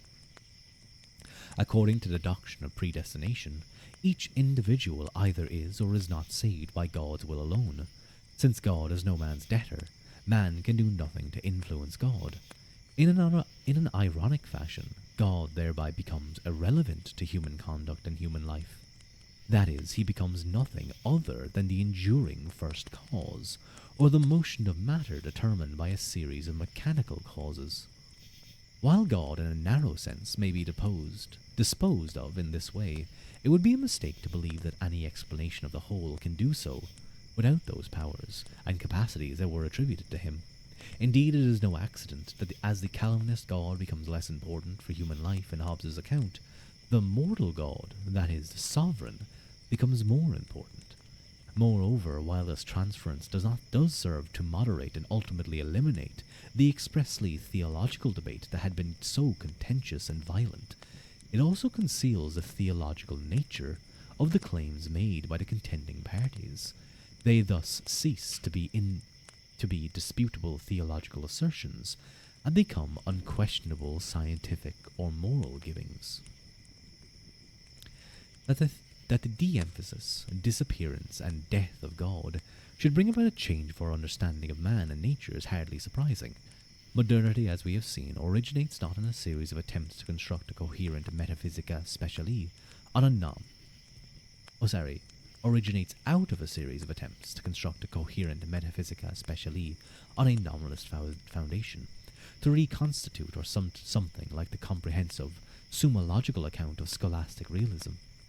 The successful completion of this project was rendered problematic by the real ontological differences between an infinite and radically omnipotent God and his finite creation, including both man and nature. As we have seen in the preceding chapters, these different attempts to find a solution to this problem rested on opposing notions of the ontic priority and hierarchy of the different realms of being. These ontic differences led to differing views about the relative weight that ought to be assigned to particular beings.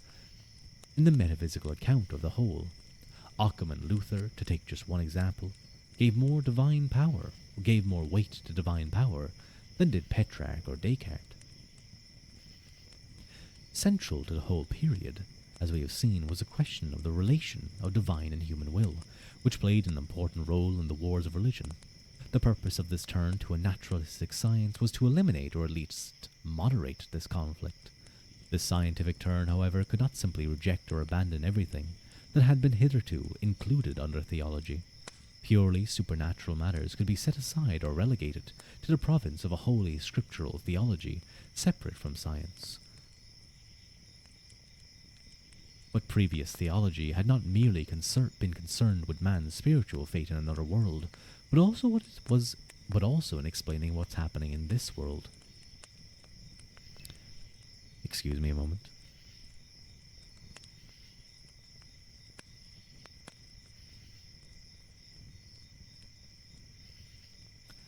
Sorry about that.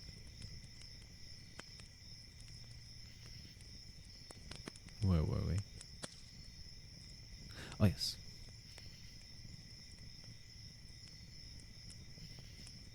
Nominalists, for example, understood God as the freely acting, infinite, and radically omnipotent creator of divine and earth, of heaven and earth, the first cause and source of all motion, the unity of all things, and the source of all standards of good and evil, to name only his most prominent attributes.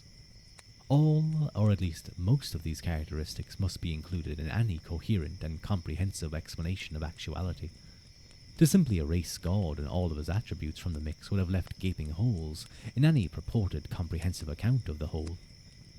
Which many of these characteristics, albeit in very different ways, are seen in scholastic realism too. What actually occurs in the course of modernity is thus not simply the erasure or disappearance of God, but the transference of his attributes, essential powers and capacities, to other entities or realms of being. The so-called process of disenchantment is thus also a process of re-enchantment, in and through which both man and nature are infused with a number of attributes or powers previously attributed to God. To put the matter more starkly, in the face of the long drawn-out death of God, science can provide a coherent account of the whole only by making man and nature, or both in some sense, divine.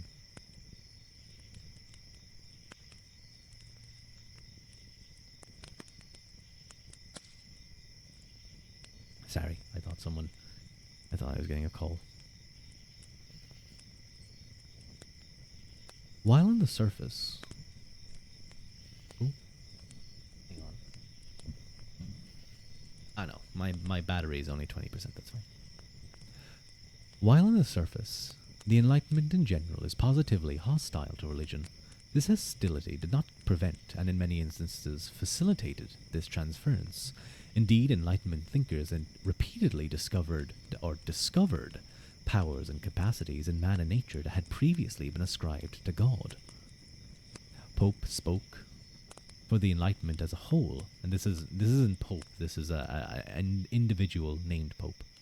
I can't remember his second name or his first name, but Pope spoke for the Enlightenment as a whole then when he proclaimed, "The proper study of mankind is man." The man that the Enlightenment discovered, however, was a vastly more exalted being than the sinful viator of Christianity or the rational animal of antiquity. Building on the earlier work of Descartes, who himself drew on the humanist tradition, Malebranche argued that in contemplating ideas and eternal truths, the human mind participates in God. Leibniz made a similar claim in his monadology, imagining in Neoplatonic fashion that human being participated in or was an emanation of divine being. Many Enlightenment thinkers, however, were convinced that such views did not go far enough. They believed that one could only truly understand human being if it were completely freed from the tyranny of God and the Church, Religion filled the world with so many imaginary entities and powers that under its sway human beings could not comprehend what was distinctive and valuable about their own being. Lamitere argue that human beings could not come to terms with themselves or be happy as long as they believed in God. In his view, man is a natural being and must understand himself as such. What this meant for those who took their inspiration from Descartes was that man thereby replaced God. Trying to determine what was distinctive about the human will, Rousseau looked beneath the finite will to the self-aggrandizement and found a general will that could never err. A will that Patrick Riley has shown is a direct descendant of God's will that all men be saved. Others saw this divine element not so much in man and his will, but in the rationality of the natural world. Following Hobbes's identification of mechanical causality and divine will, Spinoza developed a pantheistic account that identified God in his substance. That's basically everything. Everything is God. You might hear the idea of that we are the universe experiencing itself. That's very much a pantheistic idea. Locke believed that one could find moral imperatives sufficient to guide human life within the divinely created natural world. Newton saw time and space as the form of divine being. After these divine capacities had been transferred to man or nature, it was easy for encyclopedists Derrida, how do you pronounce his name again? Diderot,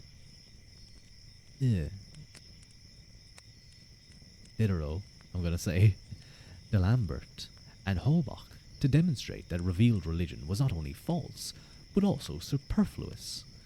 By the end of the Enlightenment, many thinkers treated human beings as quasi-divine. This is especially clear in someone like Kant, who asserts that human beings are infinitely valuable ends in themselves.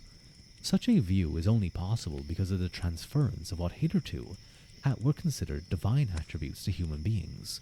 The Enlightenment and post-Enlightenment exaltation of human individuality is thus in fact a form of radical, although concealed, Pelagianism.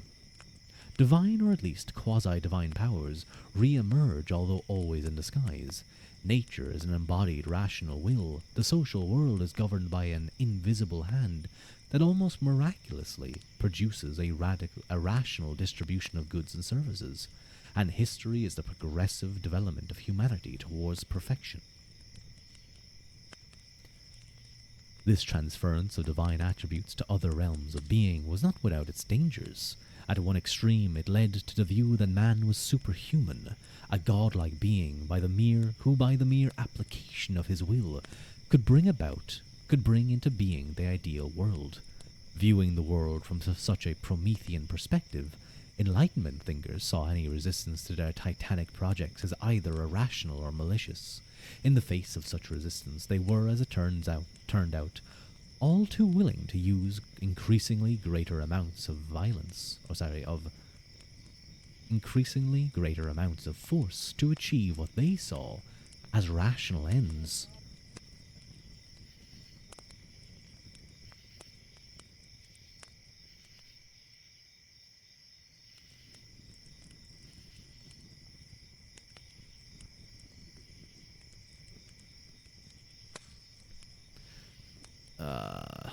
There was people outside shouting. I think they're coming back from a bit of drinking.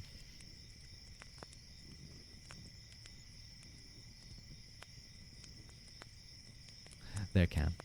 They're calm now. They stopped. They passed pretty much. Why do people have to be so loud? They can be. They can be loud at times. But it's okay. It's okay. It's usually fairly quick.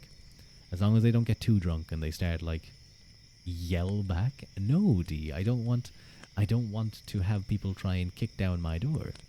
They wouldn't do that, but they probably tip over. They might kick off a wing mirror of a car, some random car that's not even mine, and then I would feel very bad.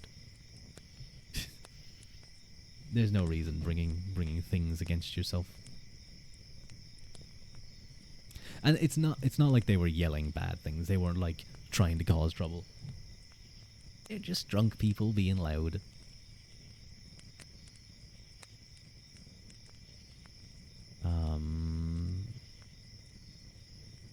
I think it's Derrido. I think that's how you pronounce his name. Derdero. I don't know. I don't know. I'm gonna be thinking about that all day. They can be loud under someone else's window.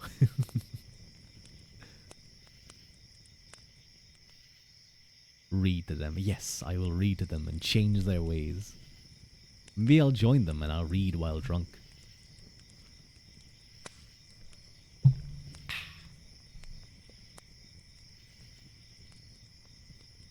Where were we?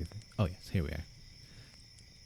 At the other extreme, the understanding of nature as a quasi-omnipotent force often ended in a fatalistic view that saw man as nothing other than a marionette, such as Holbach's view, or a machine as Lametrie. While one strain of Enlightenment thought thus came to believe that humans were gods, the other strain saw them as beasts or even mere matter in motion, driven by desire and sheer self-interest. While both of these alternatives had problems of their own, what was most distressing was the fact that the two greatest thinkers of the Enlightenment, that's really embarrassing that I don't know how to pronounce this fucker's name. Diderot and Kant. I feel like I'm pronouncing him like he's a fucking Pokemon. I choose you, Diderot. He comes out, he's just Diderot. Use fatalism. And then, like, the Pikachu just, like, fucking kills itself.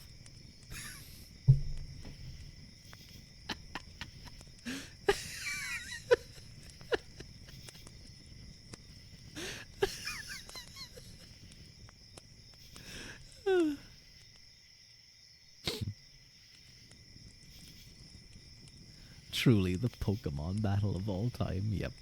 That was a Pokemon battle. Just say Dorito. I might just use Dorito for now.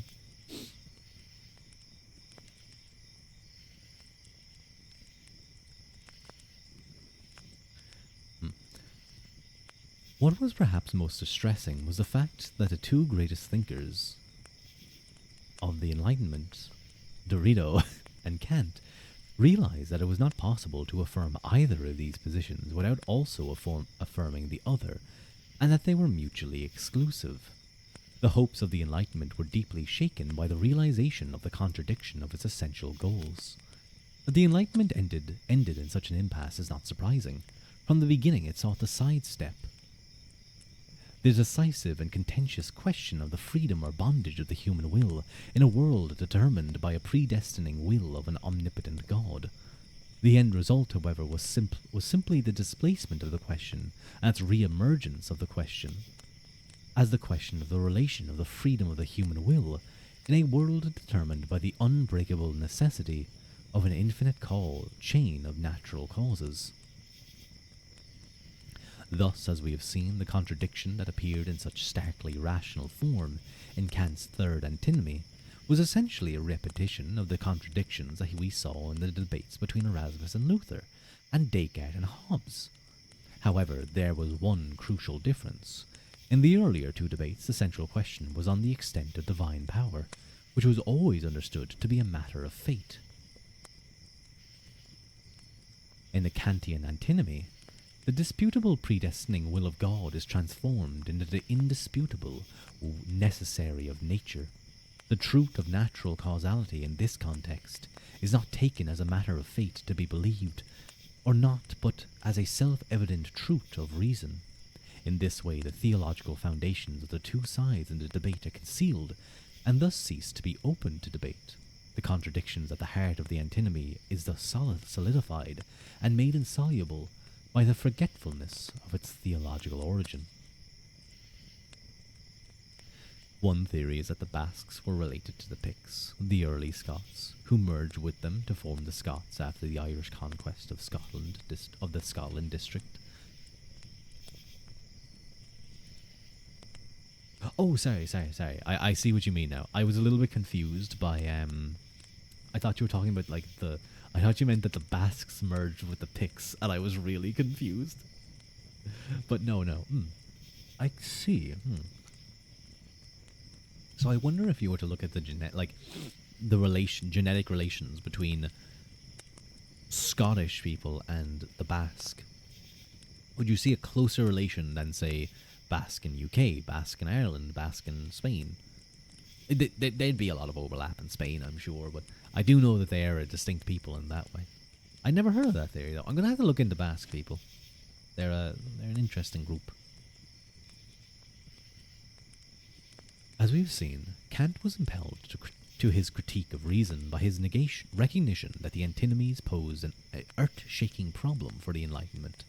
He believed, however, that his transcendental idealism offered a solution to the problem that would make it possible to achieve the goals of the Enlightenment by differentiating the phenomenal realm of nature and necessity from the noumenal realm of freedom and morality. However, if this differentiation was not tenable, as most of his successors maintained, then humanity was caught in a nest of contradictions. Freedom, for example, could only be attained by the use of a science that at its core denied the very possibility of freedom. Similarly, if humans were natural beings, they could not be free because they would be subject to the laws governing the motion of all matter. And if they were free, they could not be natural beings. Humans were thus either mere matter in motion, or they were gods. Or to put the matter more clearly, they constantly lived at the contradiction of being both mere matter in motion and gods. These contradictions reveal themselves in all of their power in the Reign of Terror. From the very beginning of the revolution, the French revolutionaries were deeply concerned with the new regime would be overthrown by conspiracy. The historical example that engendered their fear and dominated almost everything they wrote about the matter was the Catiline conspiracy in Republican Rome.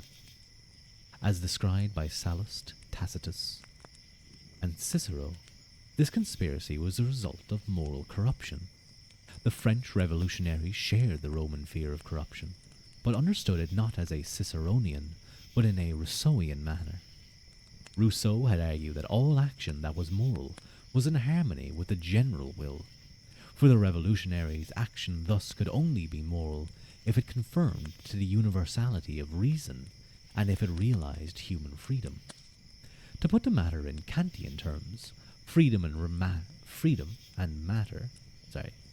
in Kantian terms, freedom and reason could only be compatible if each individual always willed only categorically, that is, in accordance with the general will. However, such a categorical will is only possible in the abstract. As soon as the will settles on a finite object, it ceases to be general and becomes particular and self-interested. While the Terror undoubtedly drew much of its energy and vehemence from class resentment, political infighting, and opportunism, it found its continuing justification in the repeated need to eliminate corruption, that is, to eliminate the particular will. And I have a note here circled, so let's go to this page and see exactly what I circled here.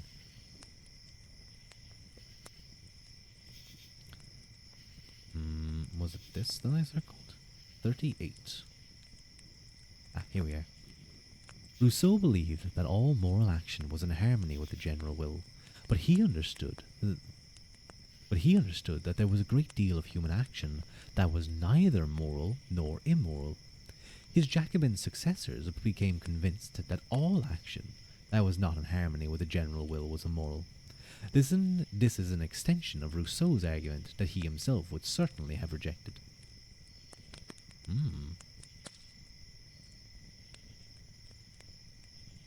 There's a big note here, actually, I might just take a quick read of. There's a lot of... I've skipped over most of the notes because it would just take too much time, I think. Let's take a quick look at this. The issue is at the heart of the debate between the nature of secularization between Karl Lowith and Hans Blumenberg. In his Reason and History, Lowith portrays the modern world as an essentially Christian project that realizes the millennium through secular means. Blumenberg, by contrast, argues that many elements in modernity appear to have Christian roots. These similarities are only formal, the result of modernity reoccupying abandoned Christian positions. Modernity, in his view, is not the result of an attempt to attain Christian ends by non-Christian means, but the consequence of a new attitude of self-assertion. In part, their differing assessments arise from their different conceptions of the nature and extent of modernity. Lowith sees modernity cul- culminating in the chiliistic projects of totalitarianism, while Blumenberg sees the essence of modernity in the Enlightenment. The argument presented in the preceding chapters is sympathetic to Blumenberg's formulation of the nominalist crisis of the Middle Ages, but sees the continued importance of theological elements of modernity as more than merely formal. In that respect, it shares Lowith's concerns that the theological radicalism that played such an important role in the wars of religion was not expurgated by the modern turn towards nature and remains a hidden, and at times not so hidden, danger to the modern world. In contrast to Blumenberg, Vogelin sees modernity not as a solution to the Gnostic impulse, but as the embodiment of it. He argues that it is crucial to distinguish the Gnostic impulse, which is responsible for the horrors of modernity, from authentic Christianity, which can still serve as at least part of the solution. Lowith, by contrast, is convinced that no Christian solution is possible, and thus believes that the problems of modernity can be only solved by a return to a non-Christian natural law theory, like that of Stoicism. There's a lot of names, there's a lot of references to things that sometimes I don't follow, don't worry. Back to our main text. So this is the justification in the repeated need to eliminate corruption, that is, to eliminate the particular will. Such a task, however, can never be completed, for as finite beings, humans are necessarily rooted in particularity. Thus, even the most virtuous citizen, the incorruptible Robespierre, could not meet the impossible standards, and had to be eliminated. The terror was in this way the first modern example of the danger in ascribing divine attributes to human beings. A transcendent God could perhaps always will in a truly general or universal manner, as Arnold and later Malebranche maintained, but finite human beings could not, and the demand that they do so inevitably ended in tragedy. Brain to EP the function. How many pages do we have left? We have 1, 2, 3, 4, 5, 6, 7, 8, 9, 10. Okay. A lot more than I thought. But we did manage to get about 8 pages done. Well, how long have I streamed for? About 2 hours and 12 minutes. I feel like I'm okay to keep going, to be honest. I feel like I'm okay to keep going, so let's keep going. We now come on to the last part of the book, which is kind of why I checked there. After Enlightenment, why did I get a lisp with the concealed theology of late modernity? Anyway, after Enlightenment, the concealed theology of late modernity. Post-Enlightenment thought has continued to struggle with these same questions in ways that I have examined in great detail elsewhere. What late modern thinkers have not done is come to terms with the concealed theological and metaphysical essence of these questions. Indeed, such questions have seldom been perceived, let alone posed. Much of 19th and 20th century philosophy was shaped and directed by the perceived need to escape the contradictions of the Enlightenment that appeared in Kant's antinomies, and that manifested themselves in the French Revolution and Terror. The Enlightenment expulsion of God from the metaphysical constellation of beings left man locked in a juxtaposition to nature. Post-Enlightenment thinkers were forced to recognize that a coherent and comprehensive account of actuality could not be constructed on the basis of such a dualism. A number of possible solutions presented themselves, from the notion that everything might be explained as a product of a freely acting will, to the idea of an infinite series of material causes, or finally to some interaction of the two.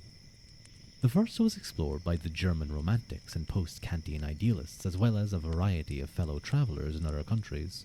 The second possibility was investigated by a variety of natural scientists, who focused not merely on the motion of matter, but upon the interplay of natural forces that govern the motion. The third possible solution... Oh, you know what? I'm going to plug in my tracker. Let me do that real quick.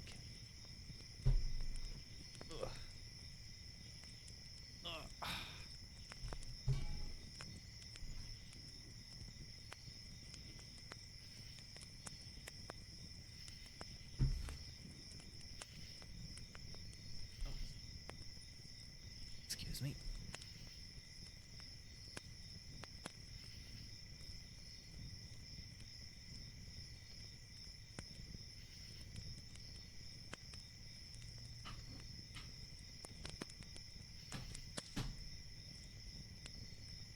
Okay. There we go, I'm back.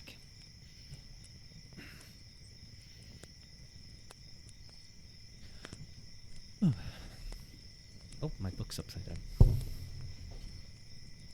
I'm sorry, I kind of hit you there. I hit you with my book, I'm sorry.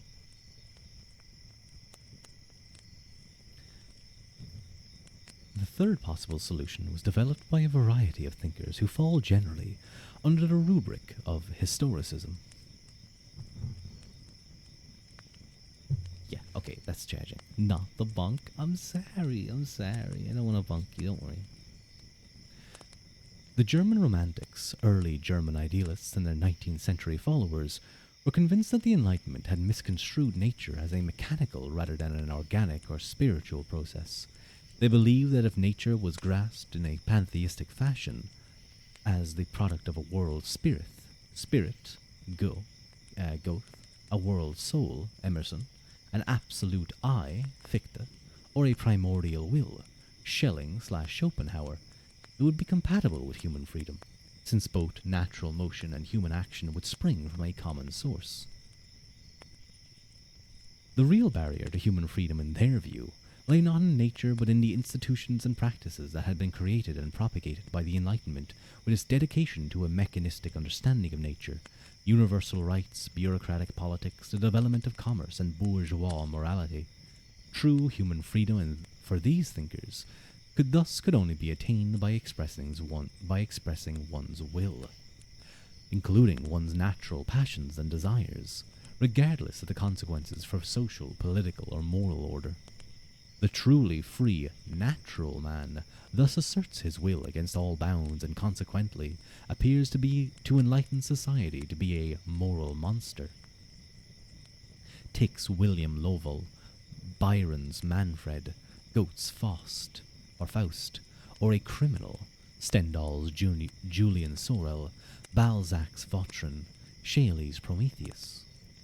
A life led in harmony with nature is a life led in contradiction. A life led in harmony with nature is a life in contradiction to convention. To live in this way is thus necessary to liberate oneself from Enlightenment rationalism and to recapitulate or reconceptualize nature as the motion of spirit rather than the motion of matter. Hence, in place of reason, these thinkers put passion or will, in place of mathematics, art, in place of universal rights, national mores, and in place of bureaucratic state, the charismatic leader. Romantic nationalism and later fascism and Nazism were among the consequences of this development. In contrast to these thinkers, natural scientists such as Michael Faraday and James Clerk Maxwell sought to give a comprehensive account that saw matter, the motion of matter, as a result of the interplay of natural forces. This led to the development of the chemical and physical sciences, but also, more importantly, to a new biological science that tied the development of man to the chemical and physical development of the universe as a whole. In the first instance, this took the form of an evolutionary theory that saw man as a mere moment in the development of life as such, but this was followed in the 20th century by a molecular biology that saw life itself as a subset of material motion. In this way, the distinctiveness of humans and life itself was effaced, as the difference between the animate and inanimate was eliminated. A similar reductionism was apparent in the consideration of human action. All free human action, from a scientific point of view, became mere behavior. That is, mere reaction to stimuli. The more obvious example, or most obvious early example of this development was utilitarianism, which sought to explain all human behavior in terms of a calculus of pleasure and pain. Hi, Wolf. No, Wolf, you don't poke me. I was on a nice roll of reading, and now I'm being assaulted by a femboy wolf. Hi, Wolf. How are you? It's nice to see you. I hope you got to play a little bit of Helldivers yesterday during its anniversary. I assume they probably had some like cool event thing on, Or maybe they just give you like free stuff. You've been robbed? Huh? You were robbed? Nope, there it is. Oh, maybe there's a slight delay. There shouldn't be. Maybe it's, I don't know. That's odd. There could be a slight delay in my stream for some strange reason. Let me check mine. You're doing good. How am I? I'm doing pretty well. I'm just chilling out. Oh, wait, hang on. At some point my stream did seem to freeze. Like, whoa.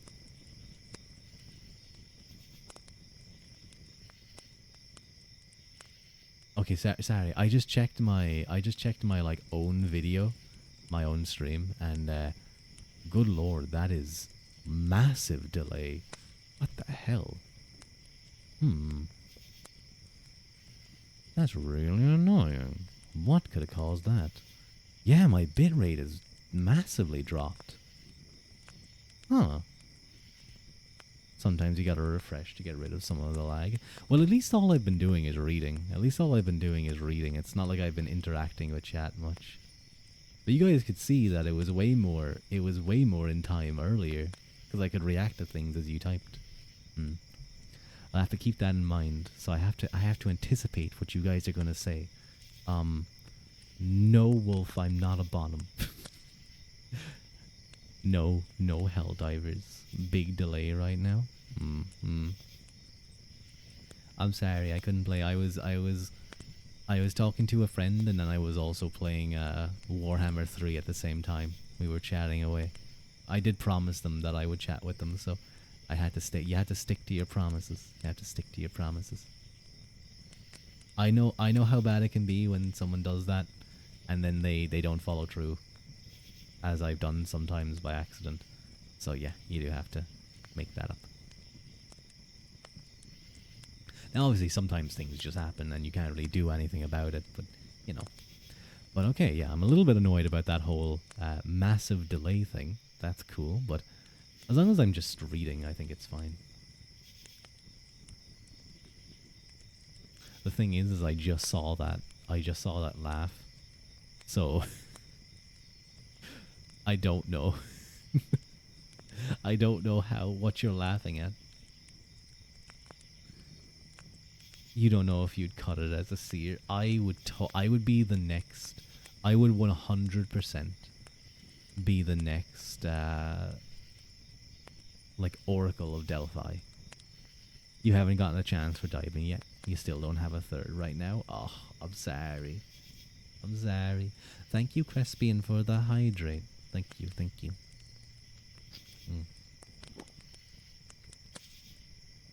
Whoa, what the hell? Wait, what? Kilobytes per second. Oh, it's green now. Has it recovered? Has it recovered somehow? Stretches are too scarce. I should have a stretch redeem, shouldn't I? Can people not use that for some reason? Is temporarily unavailable. Huh. That doesn't make any sense. I'll have to check to see if maybe I did something.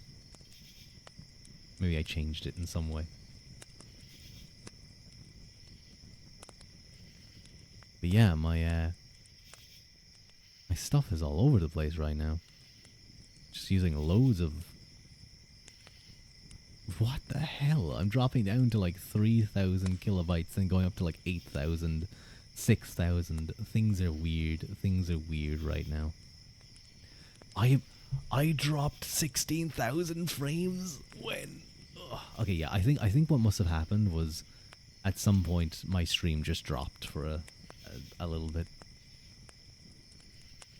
It's so long. Anyway, get back to our reading.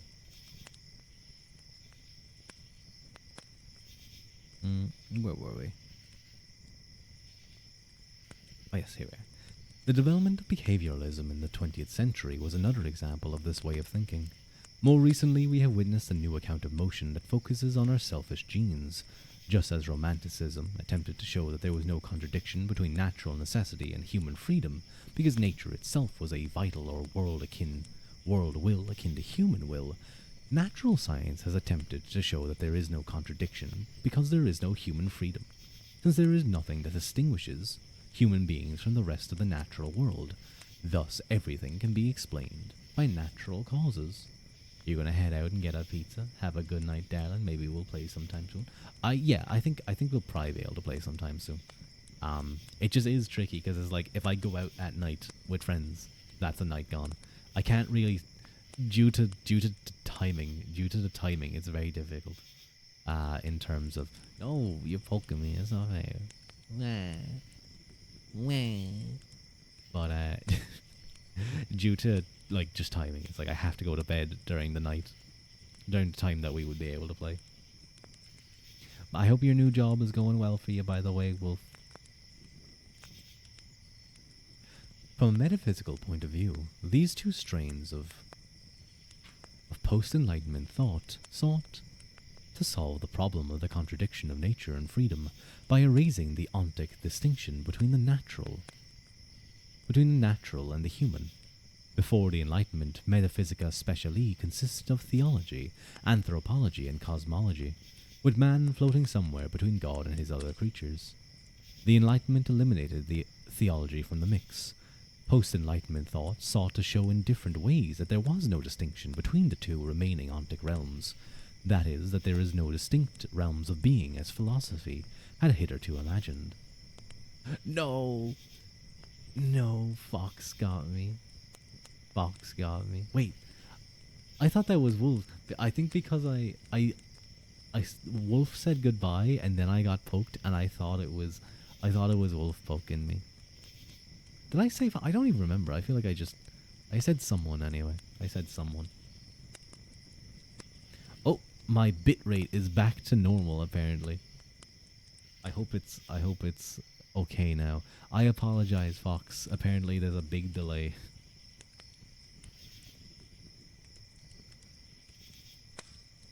While these strains of post-Enlightenment thought thus offer different answers to the problems of the antinomy, neither offers nor can offer an account of the whole that is both consistent and complete. Each thus produces a partial explanation that achieves coherence by sacrificing completeness, or achieves completeness by sacrificing consistency.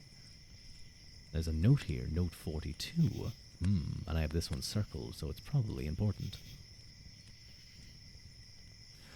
Oh wow, I even have the next note encircled. Obviously, a defense of this claim would require a great deal more by way of argument and justification than can be given here. In lieu of such an argument, let me give just one example. Natural science accounts face the difficulty Kant points to in the third antinomy, since explanations that rely on an infinite series of causes violate the principle of sufficient reason.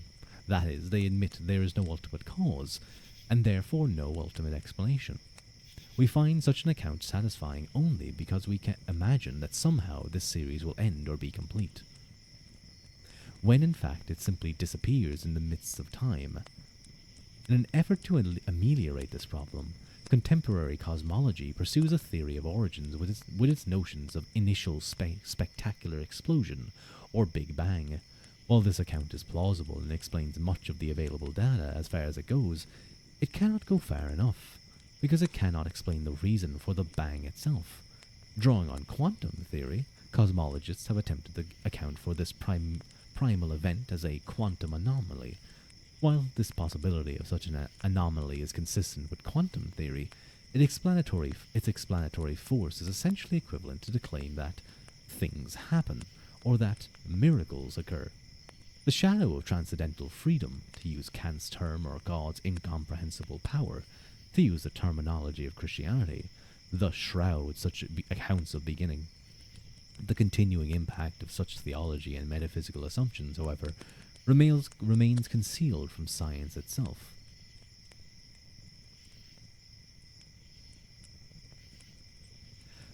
Back to our main text. While both are generally considered to be atheistic from a traditional Christian point of view, each is in fact parasitic on the Christian worldview. This is obvious in the case of the idea of a world spirit, but it is equally true of the notion of natural causality that derives the certainty of the necessary concatenation of events from the notion of divine predetermination. While the Romantics and Materialists sought to explain the world on the basis of freedom or nature alone, other thinkers tried to explain their interaction. The idea that nature acted upon. Thank you very much, Boogie. Boogie Boogie Boo. 2348. Welcome in, welcome in. Try to explain their interaction. The idea that nature acted upon human beings was not new. Indeed, almost all ancient philosophy and much medieval thought as well assumed that human action unfolded within an unchangeable natural order that shaped and set limits on all human striving. As we saw in the preceding chapters of this book, the nominalist revolution gave birth to a new vision of metaphysics that opened up the possibility that human beings need not merely accommodate themselves to the natural world. Hello, thank you so much for the first time chat. Welcome in, welcome in. It's nice to meet you. Indeed, they could become masters of nature and reshape it to meet their needs through the methodological application of will and intelligence. This new understanding in the relation of man and nature had profound implications for man's own understanding of his place in time. In antiquity, time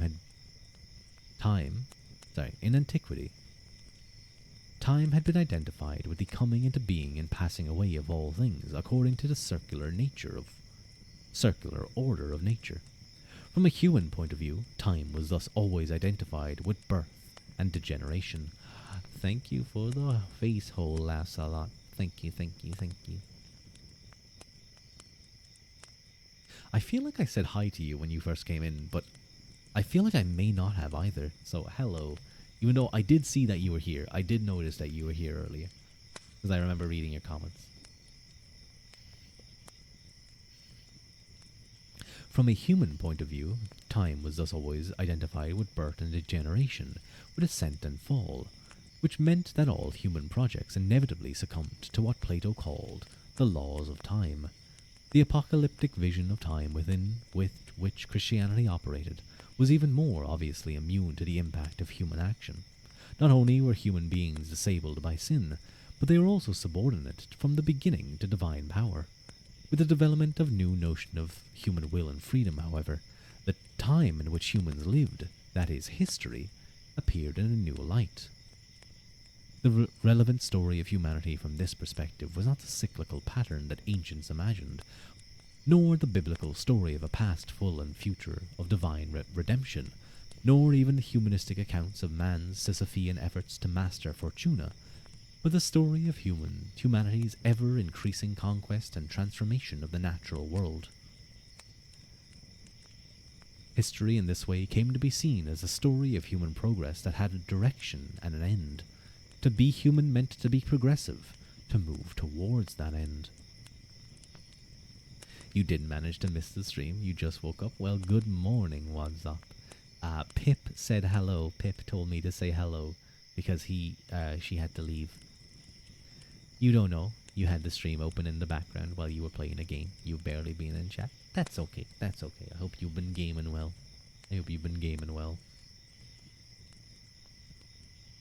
I do apologize, by the way, what's up? I don't know if you're experiencing it too, but there's a massive delay right now. I could end stream and restart, but I just don't feel like doing it.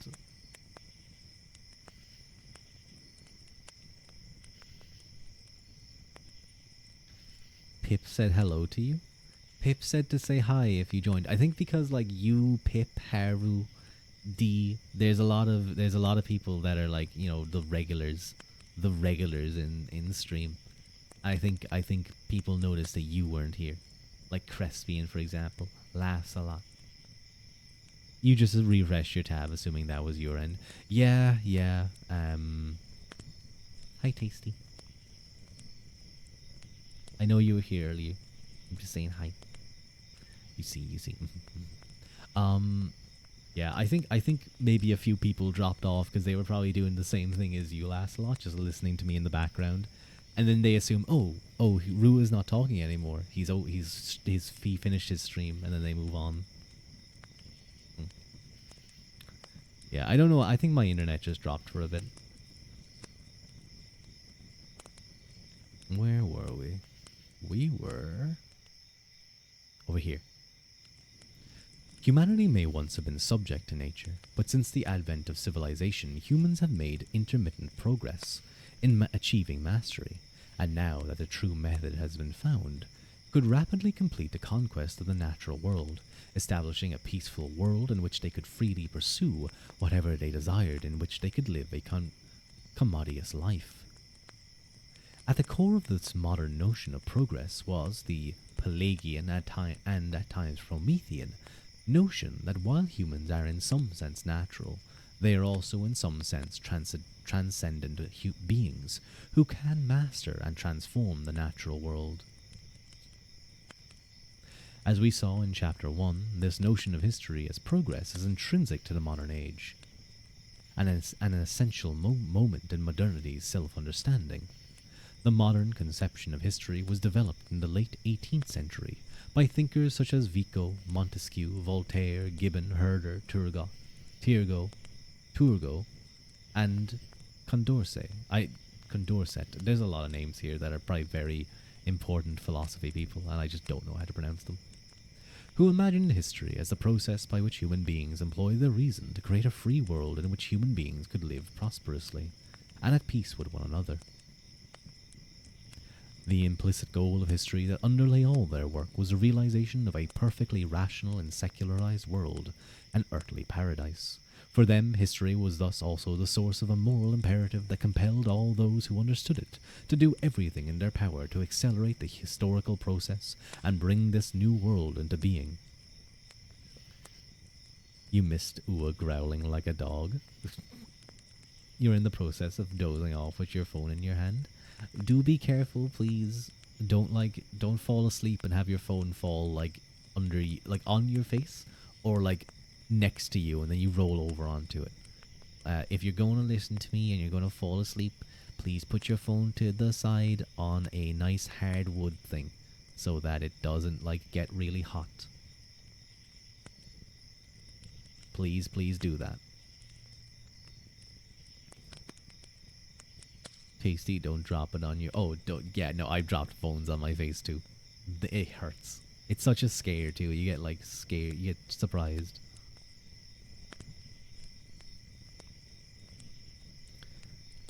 Wait, did I miss something? You were missed. You're okay, you're just sick. I missed this comment. Oh, what's up? I hope you're feeling better soon. Drink some tea. Drink more tea. Drown in your tea.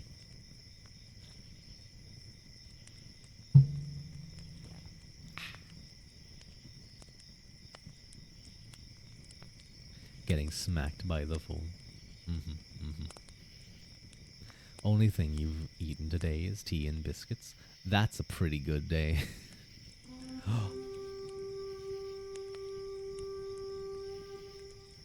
Oh my god. Hello, raiders. Hello, sugar-coated witch. Hello, thank you so much for raiding. It's so nice to meet you. Hello, BLK Wolf 008 or Black Wolf. Hello, K Blue. Hello, Koodlefix with a really... What the hell is that? Symbol by your name. Arcane Season 2 premiere. Neat. I've never seen that. I like the A next to it. Wait, no, don't... Wait. Are you licking? What are you licking? What's that cube thing? It's a sugar. It's a sugar cube. You're licking the sugar cube. That's cute. I see why you're the sugar-coated witch. Wait. Does that mean... Do your viewers lick you? Mine try to do that sometimes too. Oh no. I hope if they do, I hope you take a shower. You get all sticky. They do? You're gonna get all sticky and icky and gross. I hope, please take a shower. Hello everyone. Hello. Hang on, let me do a quick shout out for the sugar-coated witch. Not sticky, because she's very clean, I'm sure. Um, excuse me. Excuse me. No, no, Tasty, don't lick me. You take cat baths, you promise? You clean yourself by licking yourself? From other people licking you? Ugh. Ugh.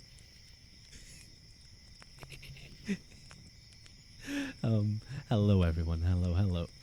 My name is Rua Uaquilta. Hello, your girl Jayla too. Welcome in, welcome in. Tastes like Irish? I suppose I do. What does Irish taste like? Haha, drink. Hello, Gusto. But hello, everyone. My name is Rua Uaquilta. I am a half human, half Tuatha.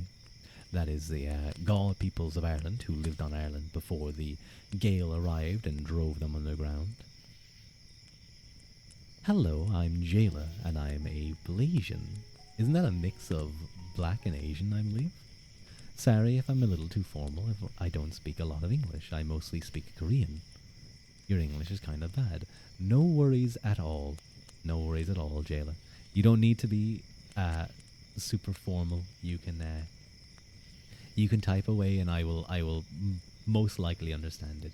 I don't know if you practiced that paragraph because it's a very well written paragraph. If you feel like if at any time you feel like you'd be more comfortable doing a translation, like translating Korean into thing, you can absolutely do that, and I will do my best to follow. But to everyone else, it's lovely to meet all of you. He's smart. He's smart, so he can understand all that. Um, I. What was I saying? Oh yeah, I was introducing myself. Rua, be cool, Rua. There's no Ruas here. You have to be cool.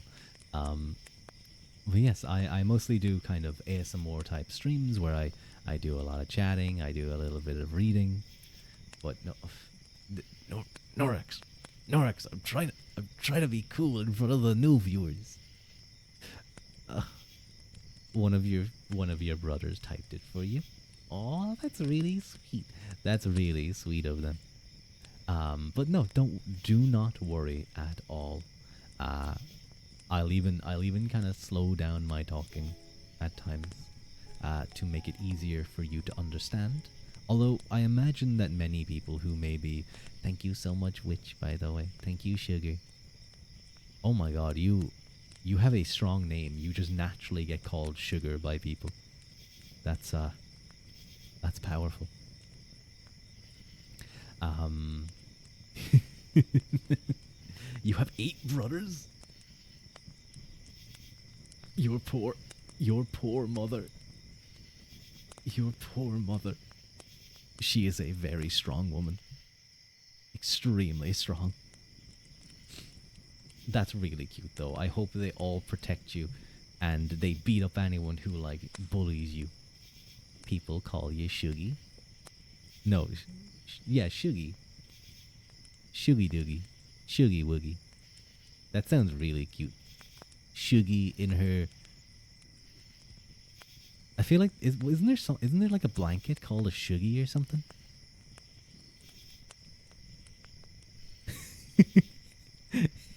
That's such a cute blush emote. That's such a cute blush emote. She is very strong. Brothers are hell. You're sorry. Brothers are based. Yes, I often do kind of ASMR content. We're currently reading a book right now. We're actually very close to finishing this book. But usually I read about philosophy, theology, history, mythology, and such things like that. This was kind of a mix of all three. You don't have to be into those topics to enjoy, by the way. You can just be brain rot in chat and try and distract me from reading. These people over here often do so. And they are often very successful. Snuggy. That's what I was thinking of. That's what I'm thinking of. I'm thinking Shuggy in her Snuggy. Snug as a bug. I couldn't think of other things that rhymed with Oogie. There, you get bullied in college, but your brothers always stick up for you. That's nice to hear, Jayla. Remember to stick up for yourself, too. You gotta be strong and capable. You love brain rotting, you guys do. You rot my brain to dangerous degrees. Shuggy and her snuggy doing a shuggy suggy. What's a suggy? What's a suggy? Oogie boogie. Oogie boogie, yeah. Shuggy and her snuggy doing an oogie boogie. Doing the shuggy boogie. You meant to put in a beat. I see. I don't know what a shuggy is. Or a sugi. Sugi sounds like, isn't it? Wait, no, isn't the term loogie? Doesn't that mean to spit? Isn't that like a thing? A loogie? People like spit a loogie? You're 4'11", you can't do anything. Oh, the short pain. It's okay. See, people who are that short are perfect height for head patting. So give Jayla a head pat. I command all of you right now. Give head pat. Sugar da na na na na na. Oh, sugar da na na na na na. Something my candy girl, and I leaves me wanting you. Oh my god, I haven't heard that song in ages. Isn't that the song from Magic Roundabout? Did you guys see that movie? Do you guys remember that movie, Magic Roundabout, with like Doodle? There was a UK and a US version. I do not. The US version is so weird. I'm so used to the UK version. I've only seen it like I saw it a lot when I was younger, just because I think I put it on as an idiot. But I remember being it's really weird film. It's so bad, but it's so bad that it's good. You think it's when you stick a finger on someone's ear with spit? Maybe you have not heard of it. Maybe we should do a watch along on that. That could be fun, I think. A watch along of the Magic Roundabout. You probably get this a ton, but your accent is so pretty. Thank you so much, Sugar. Thank you. Or Shiggy. Sorry, I'm gonna be calling you Sugar because that's the first name and first like thing of your name a lot. But I'll try and think of Shiggy. Thank you so much, though. I get it from time to time. People will mention that it's Irish. But thank you. It's always sweet to be told. We call that a wet willy. Yeah. That's how I've heard of it as well. I never heard it as a loogie. I feel like it is. You're gonna eat some food. You be back. Be back soon. Enjoy your food. Enjoy your Korean food. I assume it's very spicy, as I've heard Korean food tends to be.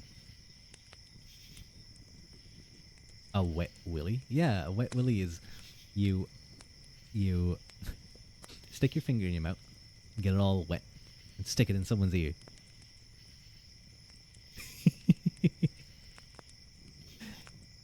A loogie is just spit, isn't it? I think so. I think that's the case. So I guess Shugi would be dodging the loogies from her chat, trying to lick her. But yeah. I might get back to the reading, but again, thank you so much, Shugi, for the raid. Very much appreciated. I will do my best to look after your raiders for a little while. We're gonna get back to our reading. I hope those of you who are interested in philosophy or history may find this enjoyable, and if not, I hope you can just enjoy the sound of my voice in the background while you do things. You've got to head and make hot chocolate before bed. Enjoy your hot chocolate, lass, a lot. Enjoy. Tasty, you think you gotta sleep for real now? Thank you for the cozy stream. You're both very welcome. I hope you guys have lovely sleeps. I hope you guys have lovely sleeps and the sweetest of dreams. Night.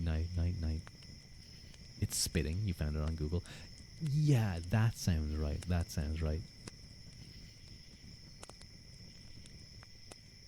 Bye. Enjoy. Put some marshmallows in your cocoa.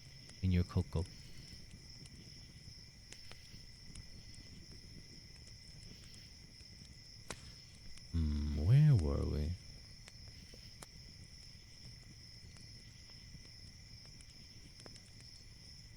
Oh, here we are. As we saw in Chapter 1, this notion of history as progress is intrinsic to the modern age, an essential moment of modernity's self-understanding. The modern conception of history was developed in the late 18th century by thinkers such as Vico, Montesquieu, Voltaire, Gibbon, Herder, Turgot, and Condorcet, who imagined a history as a process by which human beings employed their reason to create a free world in which human beings could live prosperously and at peace with one another. The implicit goal of history that underlay all their work was a realization of a perfectly rational and secularized world, an earthly paradise. For them, history was thus also the source of a moral imperative that compelled all those who understood it to do everything in their power to accelerate the historical process and bring this world into being. This imperative played an important role in motivating and justifying many of the French revolutionaries. Their principal goal, as we discussed above, was to establish the rule of reason, which they understood in Rousseauian fashion to be identical with absolute freedom. When the realization of such freedom proved difficult, they were able to justify their use of terror to attain this exalted end. The problem with this revolutionary project was that no amount of violence could bring about the world they so desired, since it depended on an impossible transformation of human nature. You don't have marshmallows, but you have syrup that makes it taste like Turkish delight. No marshmallows in the cocoa. Sometimes I like when it's the small marshmallows, but the thing is they can't be in the cocoa for too long, otherwise they'll melt and they'll get all gooey, and that's not necessarily nice.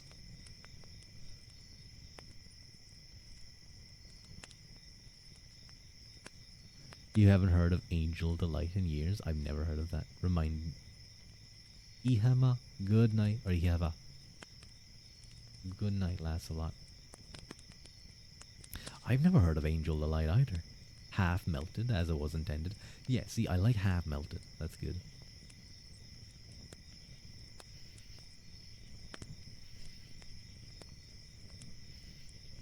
You're an Angel Delight?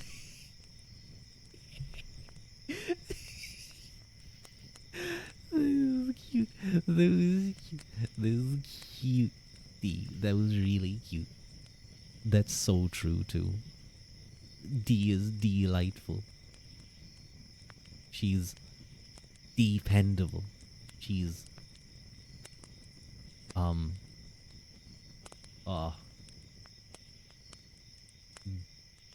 no, you don't eat D.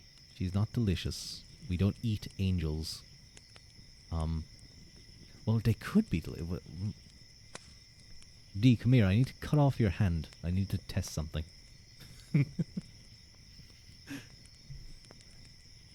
We got it in a sachet rather than a tin, but it was the same. We used to have it with ice cream. It's like this powder dessert thing in a tin that you add milk and whisk it. Turned into mousse or something. It was rank.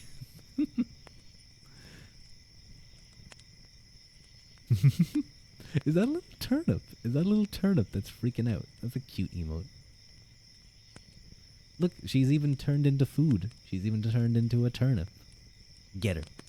No. How many pages do we have left? Oh, we still have like 6 pages. No.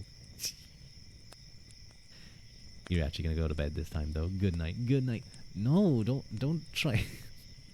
I try and eat someone and they poke me in the face and I give up. You looked on the other emote of the turnip. The tantrum one is so cute. Let me see. Let me see. Is that the flail one? That is pretty cute. No, no, you bastard, Lancelot, making me do push-ups. Making me do push-ups. How dare you? Oh, that's fine.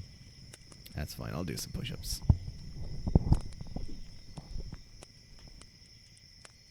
Okay.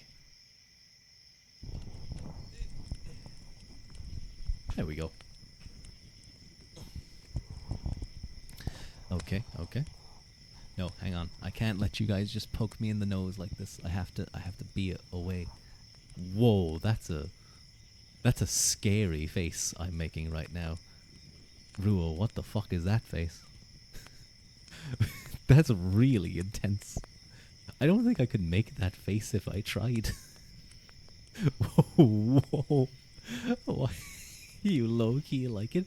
It kind of has like a dangerous face, doesn't it? It's kind of like, is it angry or is it like obsessive? Let me do this real quick. No. Oh my god.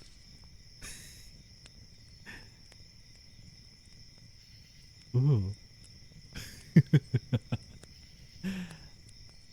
What? Oh my god. How did this face happen? I didn't even know this. I didn't even know this expression was possible. Do the blush. I look crazy. No. Wait, what if I just had the blush though? No. I think with this it looks better. It highlights the blush. There's lots of emotions in this face. I need someone to screenshot this face for me, please. Please screenshot it. Oh, thank you, Haru. Thank you, Haru. That's exactly what I needed. I don't know what expression this is, but Dee's right. There's a lot of emotions going on here. What if I was crying? What if I was crying? Would that be even worse? Okay, you guys get that face while I go do push-ups.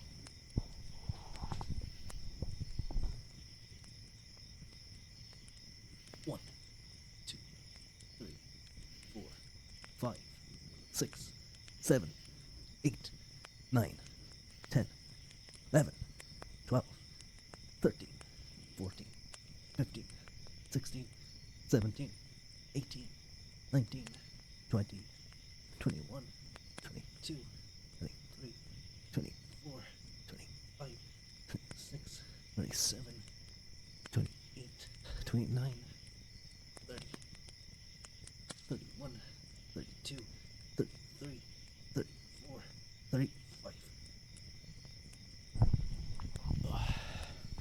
Okay, I hope you guys got your fill of this face because I'm gonna sit back down.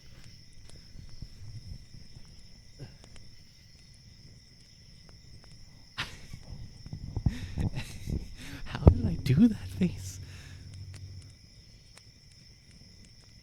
I'm trying to replicate it.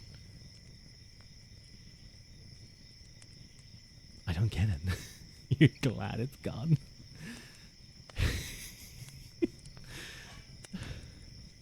How did that work? I don't know how that happened. You low-key like it. Staring into your souls. Yandere Rua. Yandere Rua. Dangerous Rua. Obsessed Rua. It's on Discord. Thank you, Haru. If you could change it, you will. Maybe I should make it that face. That would be kind of silly for a little while. Did you send enough photos? I'm expecting at least like 10 photos. You sent like 4. You need to bunk. You need to. That's rookie numbers. Brewer. Little brew. How many pages do I have left, actually? Almost finished this one. 1, 2, 3, 4, 5. Am I really going to end stream with 5 pages left?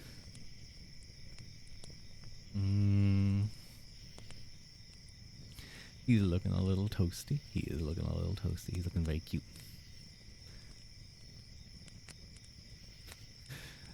Momomo, I don't do trigger words in these streams, but okay, fine. I'll do a trigger word for you. Makul. Makul. Makul. Makul.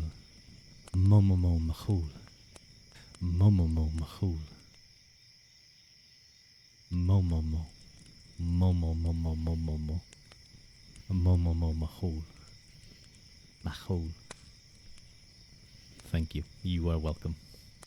You are welcome, Momomo. For those of you who do not know, Momomo is a squid. Is a squid. Thank you, Moonlight, for the follow. Welcome in. Is a squid octopus VTuber who is, let me just say, like, if you guys like brain rot, you're gonna like his streams. You're gonna like his streams. He's a lot of things. Don't you smug me. He's based for being brain rotted. like, I'm going to be honest here. You guys can try to be like him. He has scenes that just hurts my eyes in the best way possible. Ugh. Needs to take notes. No, I don't. No. I would like go crazy with all of those sources in a single scene. I need to like make nested scenes of brain rot.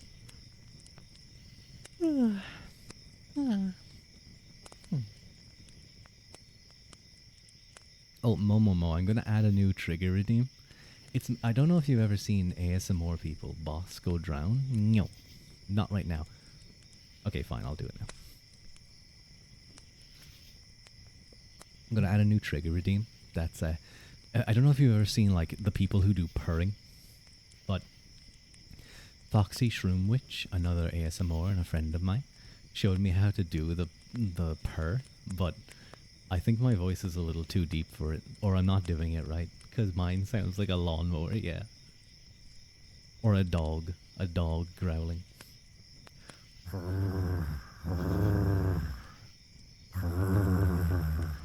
That was more of a... Sometimes it doesn't work properly.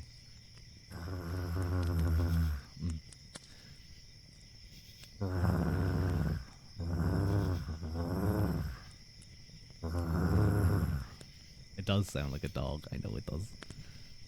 Dog Ruadh. You only used to watch Zeitgeist? Oh, ASMR Zeitgeist, I remember him. Was he the one that went crazy? Or not crazy? No, yeah, no, I think he did go crazy. Thank you, D, for the face hole. Good dog, Ruadh. Aww. Okay, that was nice. What the dog doing? The dog's reading philosophy. We must kill him to stop him from rising. He cannot tell the other dogs. For me, it was massage ASMR. What's the Zeitgeist drama? I think it was ASMR Zeitgeist. Hang on, right? ASMR.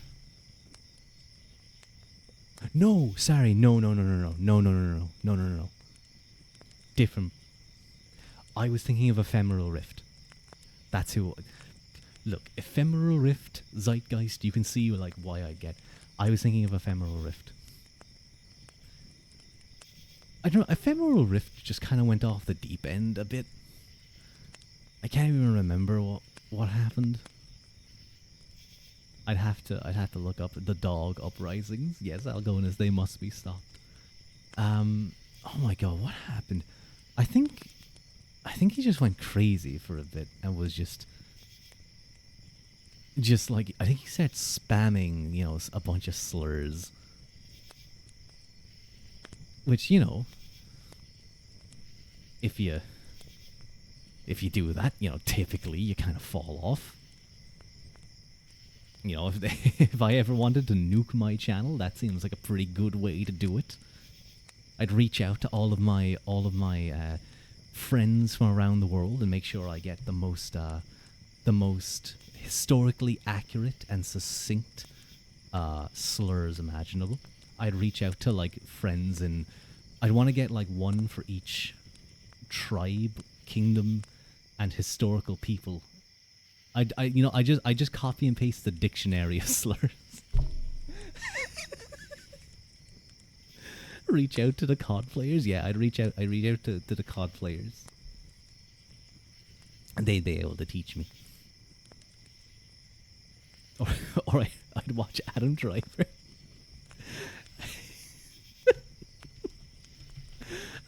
I'd watch that. I'd watch that movie of Adam Driver. I don't know if you guys have ever seen that clip. Oh, that's a funny clip. Ephemeral Rift's numbers and such seem a lot more like something happened. You forgot he existed until I said his name. There's a tradition in ancient Rome when two men were feuding, they would make really nasty poems about each other and read them out loud. The Irish kind of used to do the same thing. We'd have like poem battles. And sometimes I think they weren't even poems. They'd be like off the cuff. It would almost be like rapping. Well, not exactly poems, but they were like sonnets or songs, essentially antique diss tracks. Dude, I would want to hear Marcus Aurelius's diss track. I want to hear Scipio Africanus's diss track on Hannibal. Wait a minute, that's just rap battles of history. That's just ancient rap battles of history. That's all that is. We accidentally recreated the idea of ancient rap battles of history.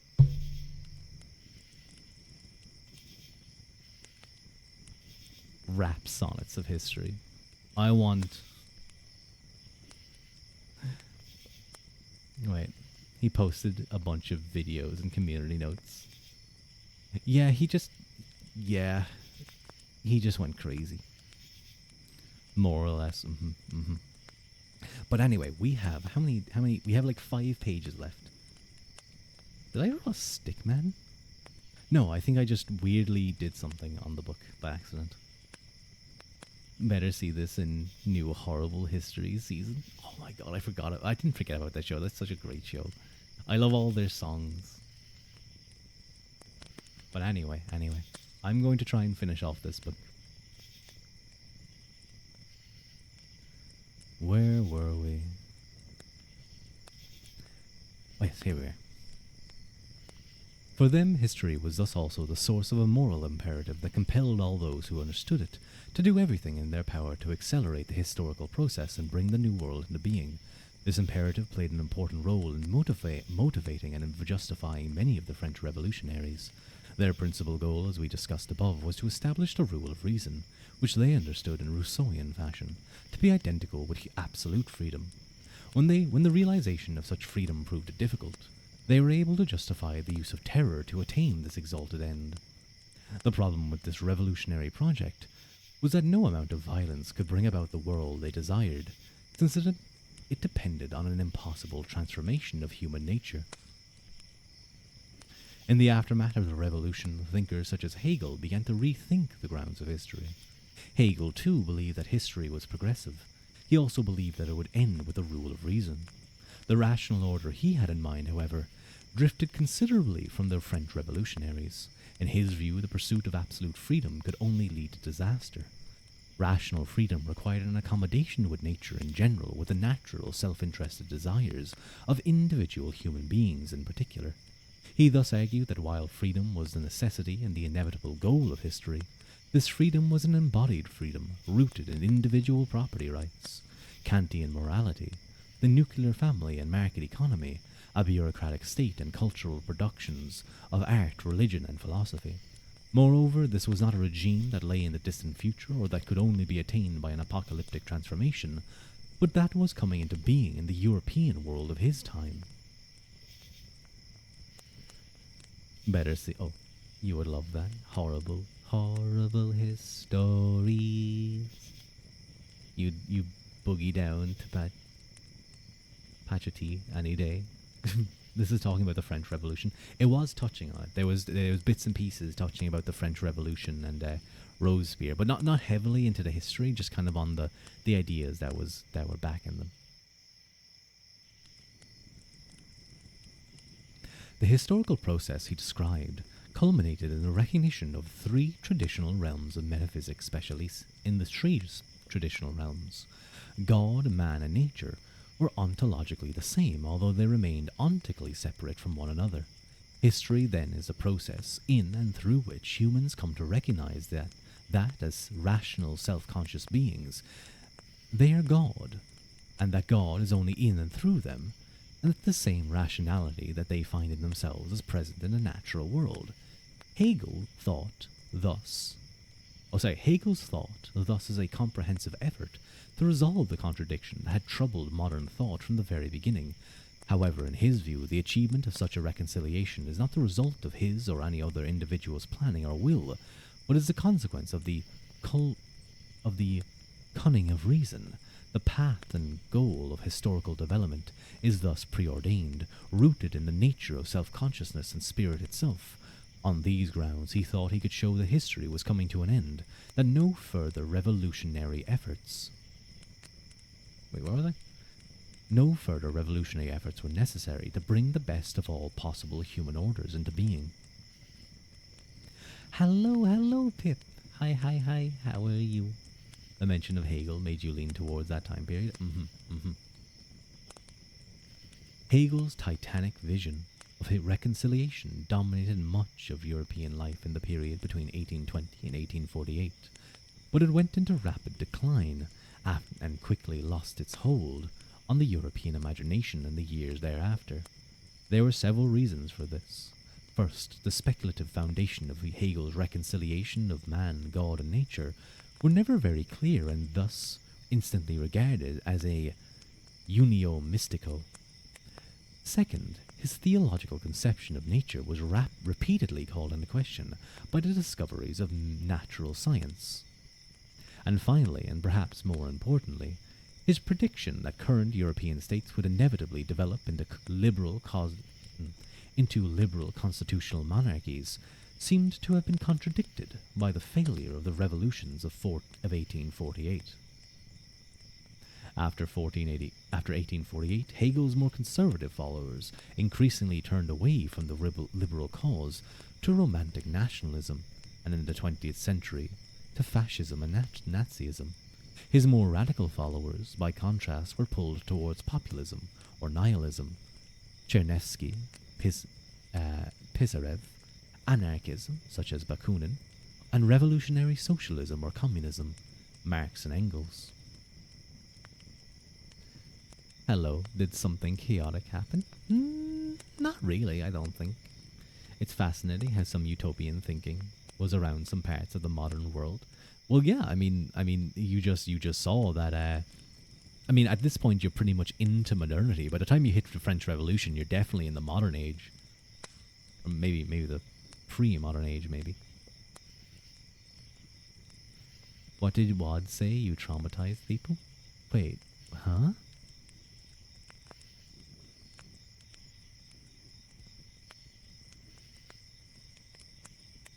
I tricked you. You're gonna leave your dad left you for milk? Damn, Pip. You don't need to go into Ruadh.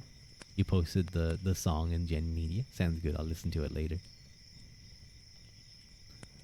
You're gonna take your dad and go get milk? Oh my god, Haru's gonna become your new mother. Bye bye, taking your dad with you. Bye bye. He's in a different country, you can't get him. Pip has her ways. She'll get the FBI on it.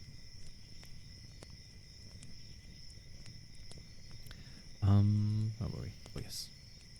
So yeah, we can see that like a load of stuff comes from Hegel. A load of things.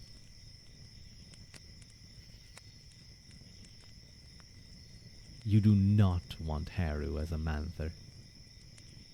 Huh? As a manther?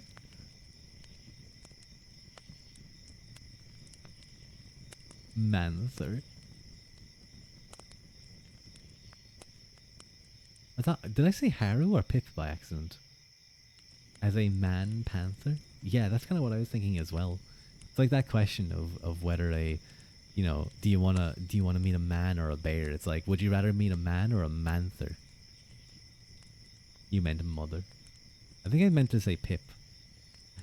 Thank you for the head pat, Pip.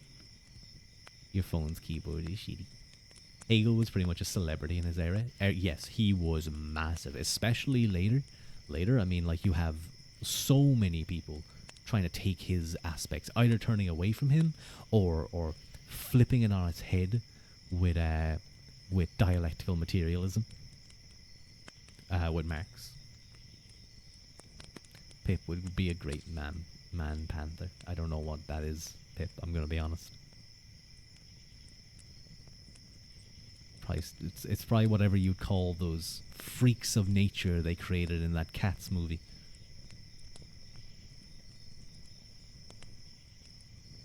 Almost all of these more radical Hegelians rejected Hegel's notion that rational freedom required a reconciliation with nature and an accepting of existing social, economic, and political institutions, arguing that history was a teleological process that could only end with the realization of absolute freedom for all of humanity.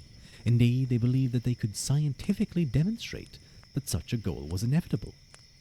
Does this not sound like dialectical materialism? Historical materialism? I.e. Marx? As a result, they were convinced that the pursuit of such a liberation was a moral imperative, and that like Hegel, who argued for a more limited, and that those who like Hegel argued for a more limited notion of freedom were merely quietists or bourgeois ideologists seeking to maintain the status quo. They thus turned to a more radical view of freedom that envisioned the ultimate liberation of all human beings. In place of the existing order, they imagined a world in which everyone would be able to do whatever they wished, to, quote, hunt in the morning, fish in the afternoon, and be a critical critic in the evening. I feel like that's a paraphrase of either Marx or Engels, one of them, but I think it was Marx who said that he would like a world basically where he could hunt in the morning without being a hunter. He could fish in the afternoon without being a fisher, and he could write in the evening without having to be a writer. Basically, the idea of post-scarcity and being able to, produce what you want. Because the way for Aristotle, man is a rational animal. For Marx, man is a productive animal. To be for humans, is to produce things basically. It's so weird to think of a philosopher becoming that popular or revered. Then again, we do have Nietzsche, or I suppose Derrida, for a contemporary example. You'd be good at being a panther. A man panther. If Ruadh was a man panther, he'd just be a cat boy. What type of big cat would Ruadh be? I think I wouldn't have to be a tiger because I have the red hair. I'd be a tiger because they're the biggest and coolest. I want to be a... Well, what type of cat would I be? What type of big cat would I be? What do you guys get? Roar. Rawr. You guys want to hear my roar? Rawr. That was the worst noise I've ever made. That is worst noise 2025. A ginger cat. They're cool little guys. They're fun little guys. They're so silly. No, I think I'd be a tiger. Yeah. Because of the red hair, pretty much. No, don't clip my poor attempt at a roar. I can't be loud. Not fair.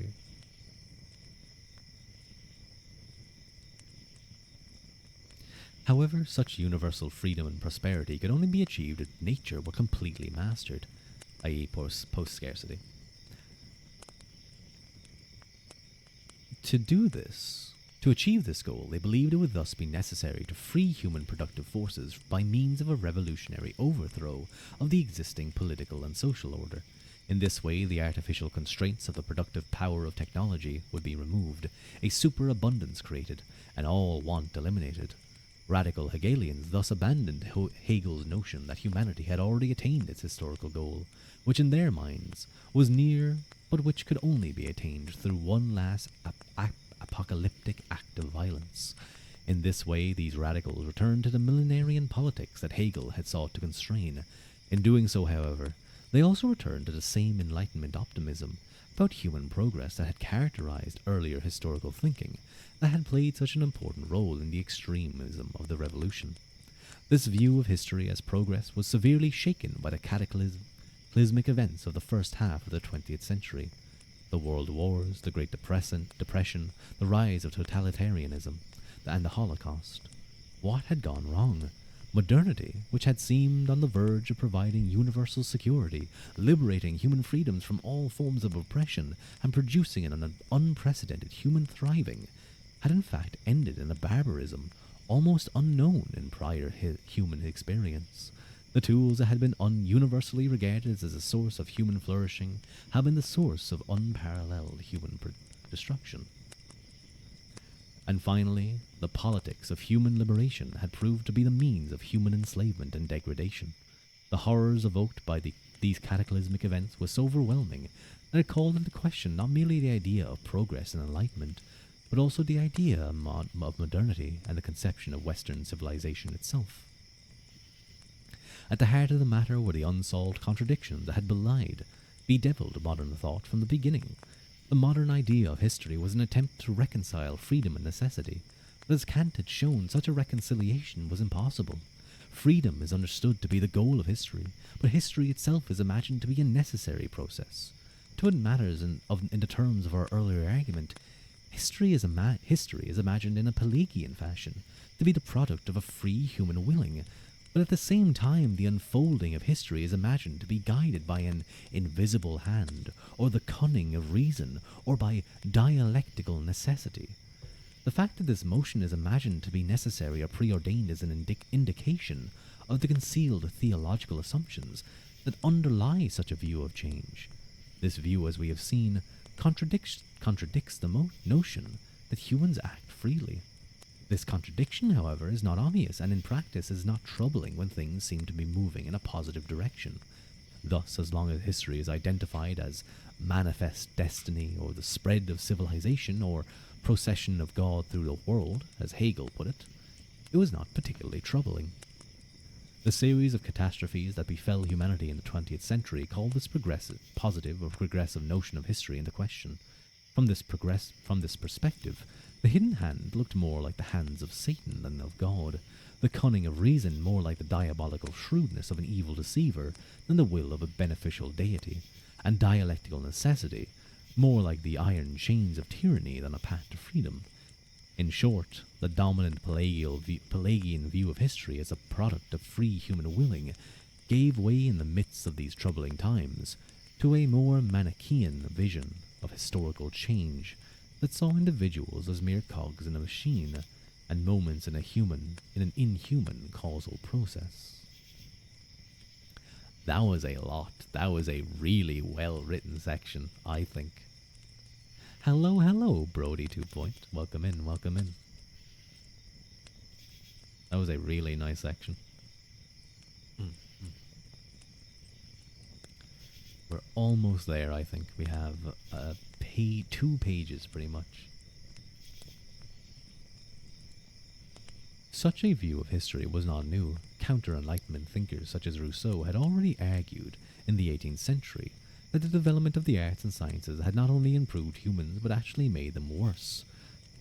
And not only not improved humans, but actually made them worse. You have a question? That's always concerning when someone asks that, but go ahead. You think World War I was particularly shattering to the conception of faith and worldview that most of the European world held. And later, especially with World War II, I think much of the modern world of politics, I'm not going to get in depth in this, but basically the left and the right, from a broad American perspective, just focusing on America, is basically built off of the conception of World War II and how to avoid what they saw as that. Which makes sense. It was the most cataclysmic war we have ever seen in the world. But there's specific things about that, the free market of the right, the socialism of the left. There's certain things in there that are specific to avoiding certain aspects of ideologies that evolved and came to the forefront of that time period. But that's all I'm going to say about that. Hypothetically speaking, if you threw a squirrel at 300 miles per hour at me, would I survive? That depends on how accurate you are. I don't know how big a squirrel is, the average squirrel, but somehow I feel like getting hit by that at 300 miles an hour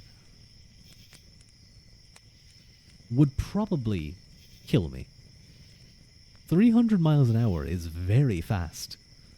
And I think a squirrel cracking my skull would probably kill me.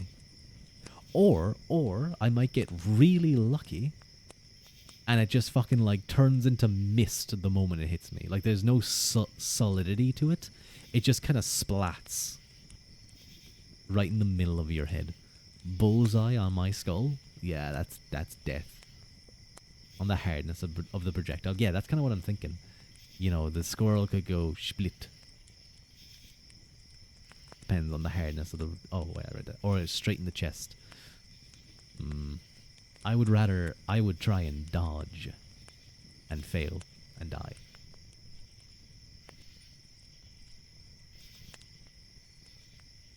Okay, let's finish off the book. We have we have 3 pages, sorry, left. Let's do this.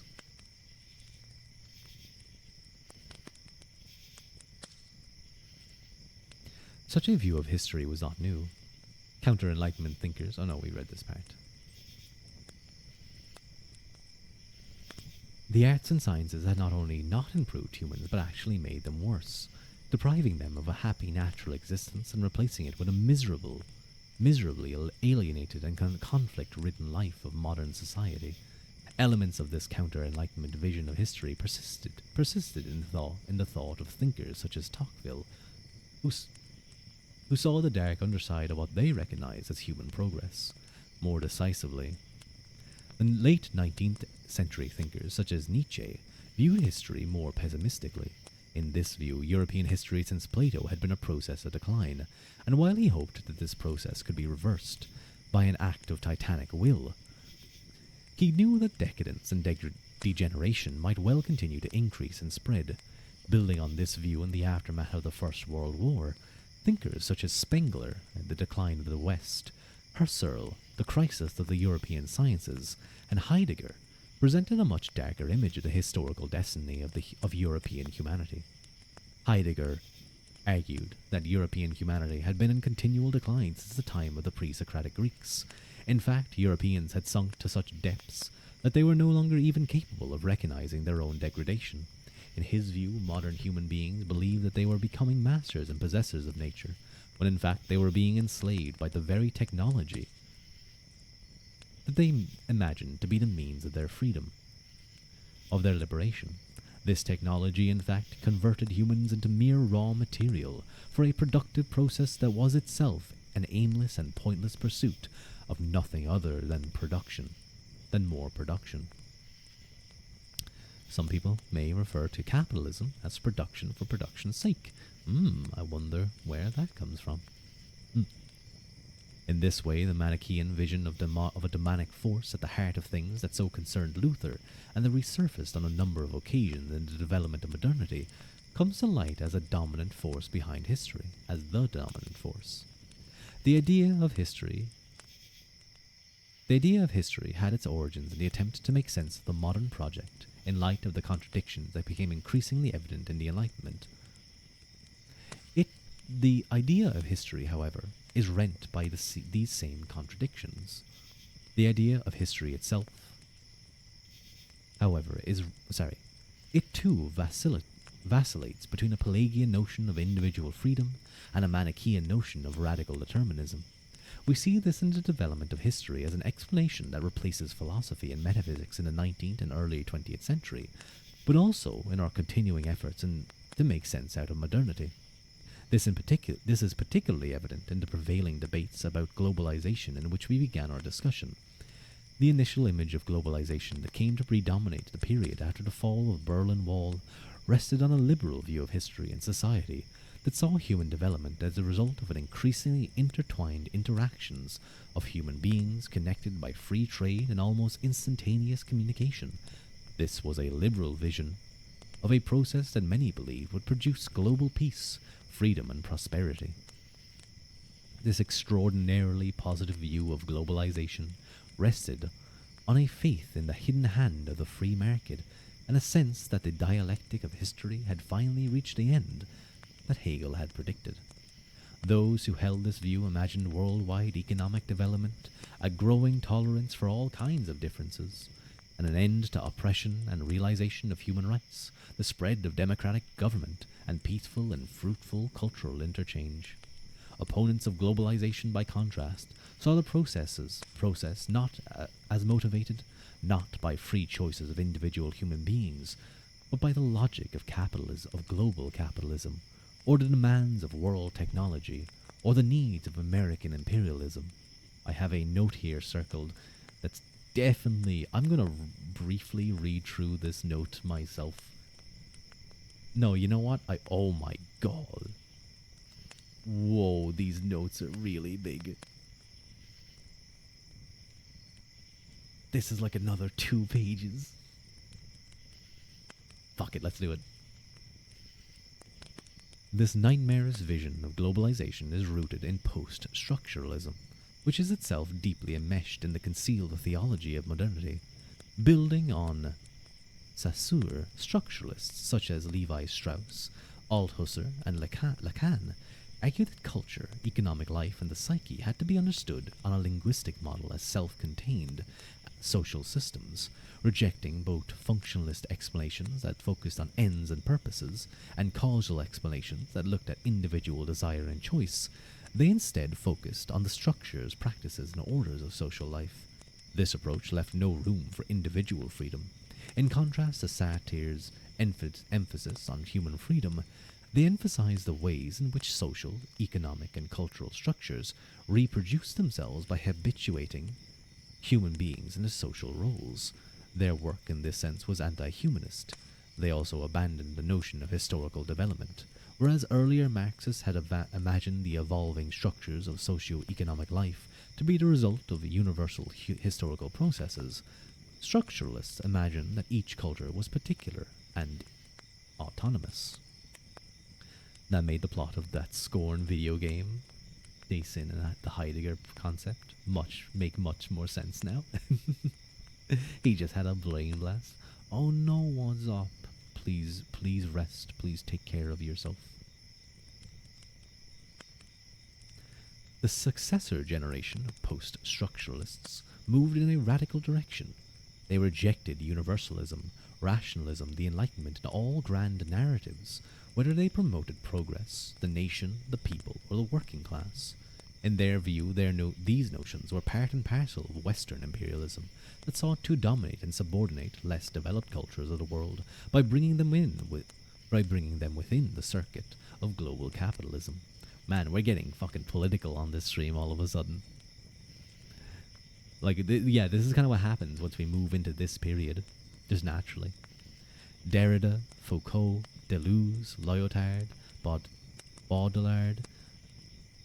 Okay, some of these names I don't know how to pronounce properly. Badiou, Zizek. Oh my god, Zizek, the sniffly man, the man who sniffs. And others decried Eurocentrism, logocentrism, phallocentrism, and all forms of liberal authority as essentially totalitarian structures of control. In opposition to the domination of Western culture and global capitalism, they promoted the cultures of the Third World and the marginalized subcultures within the First World. Insofar as human beings are decisively shaped by linguistic and social structures, however, it was difficult for them to find reason to advocate political change. Post-structuralism thus seemed to end in quietism. This stance, however, was deeply at odds with their commitment to justice. In pursuit of a remedy to this contradiction, they turned to political theology. From the beginning, structuralism had recognized that there must be something that transcended. This is one note, by the way. This is just keeps going. From the beginning, structuralism had recognized that there must be something that transcended mere structures, since it was not possible for such structures to have produced themselves. Whatever this transcendent element was, in their view, it resisted symbolization, and thus could not be captured or represented in language.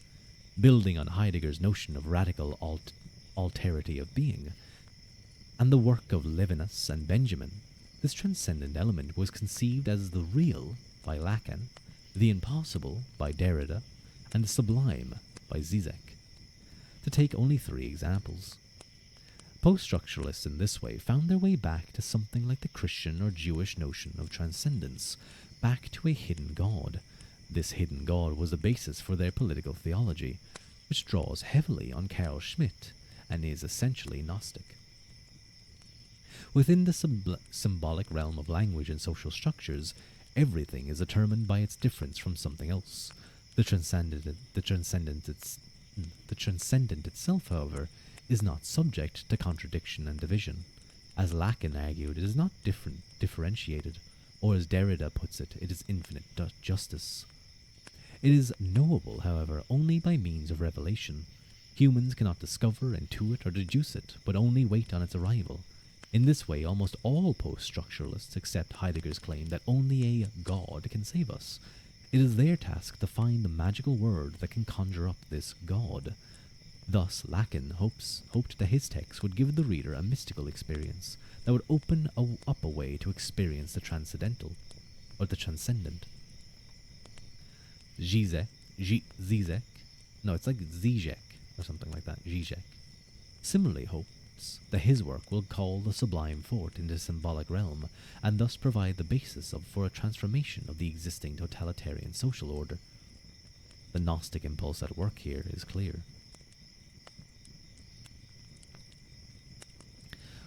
Whenever the transcendent appears within the symbolic realm, however, it is subject to the laws of binary opposition that govern this realm. In this context, Schmidt's notion of the necessity of opposition and the role of the enemy is crucial, and that's Schmidt's concept of the political, which is the friend-enemy distinction. Oh God! Oh no! I see a word. I see a specific word. Okay, Twitch. We're just learning. This is education. I swear this is just education. For Zizek, for example, that's it, I think, Zizek. For Zizek, for example, a new leader will be able to transform the existing order. A new leader who will be able to transform the existing order can only come to be in opposition to a new, Semitic people, let's say, or the structural equivalent, who remains the inimical other that must be repressed. The political theology of post-structuralism in this way becomes not merely Gnostic, but Manichaean. In this way, the current opposition of liberalism and postmodernism recapitulates the opposition of Pelagianism and Manichaeanism that we saw first in Erasmus and Luther, and that has remained salient at the heart of modernity.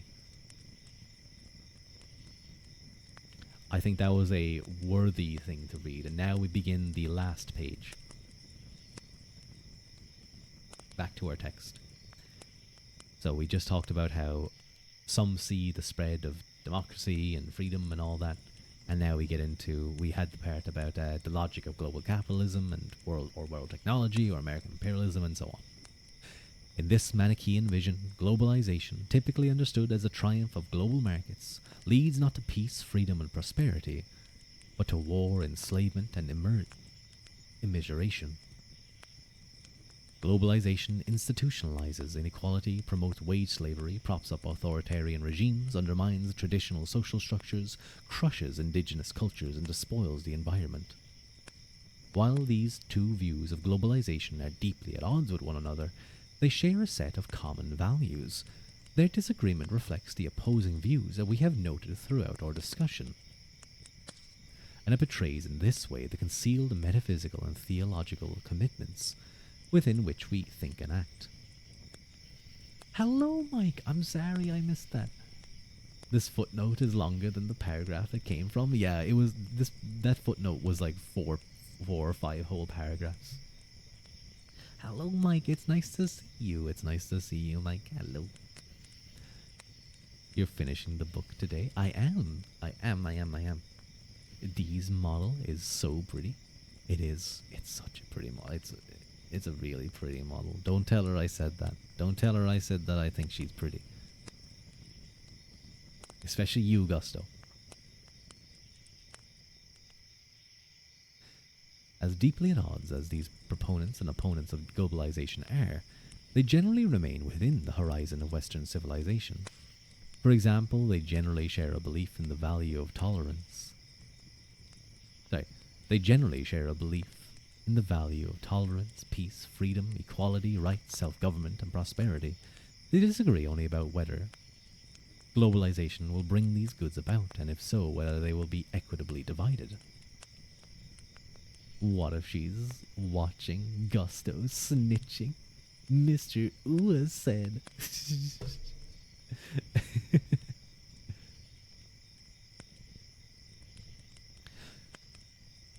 Oh no.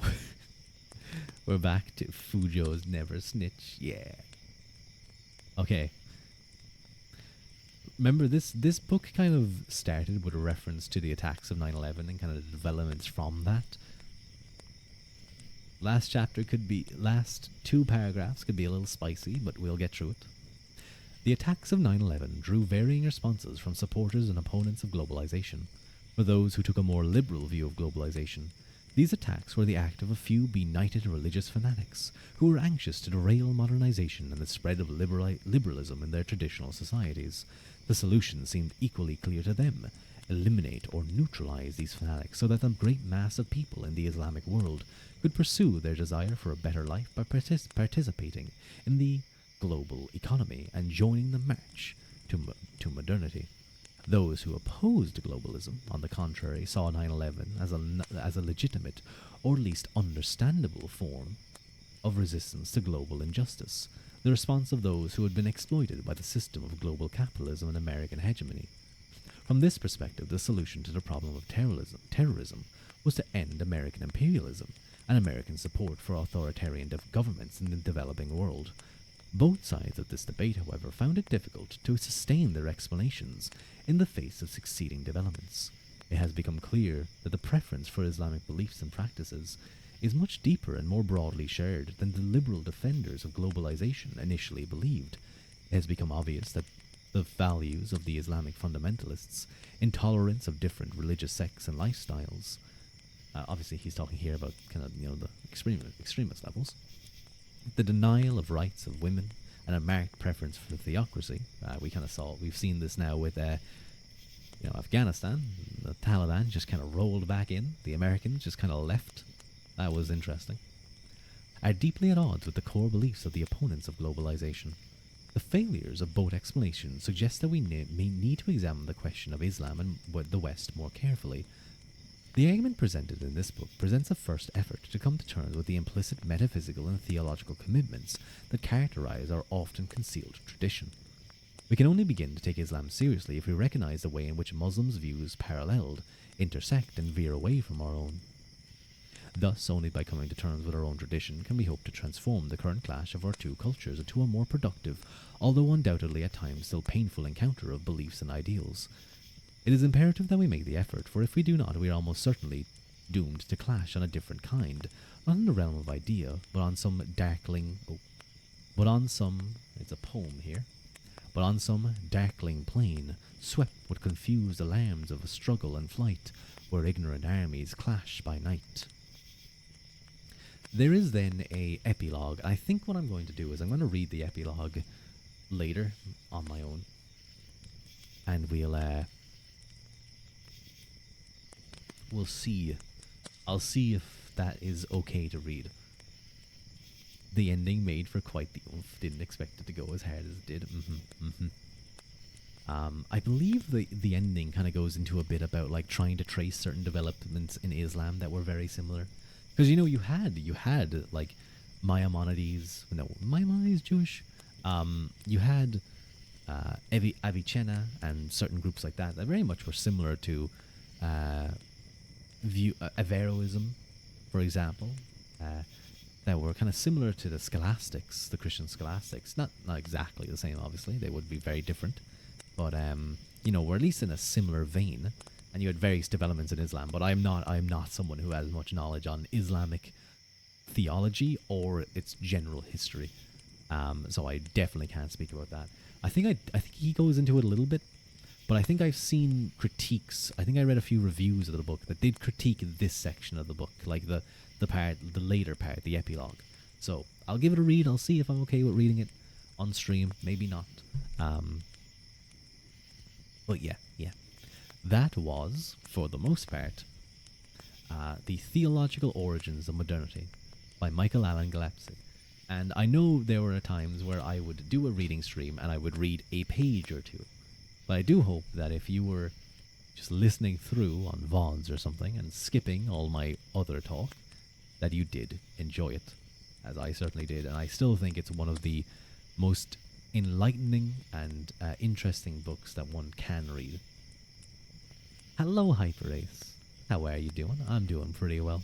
I'm quite happy. We finished our book. Yay. Now, we did skip the majority of the notes, but the majority of the notes are just references. This is going to be a long reading stream. I know. They're going to look and be like, oh my god, Ruadh just talked for like 3 hours and did like 40 minutes of reading. Like, no, we did a lot of reading this stream. To finish off our book.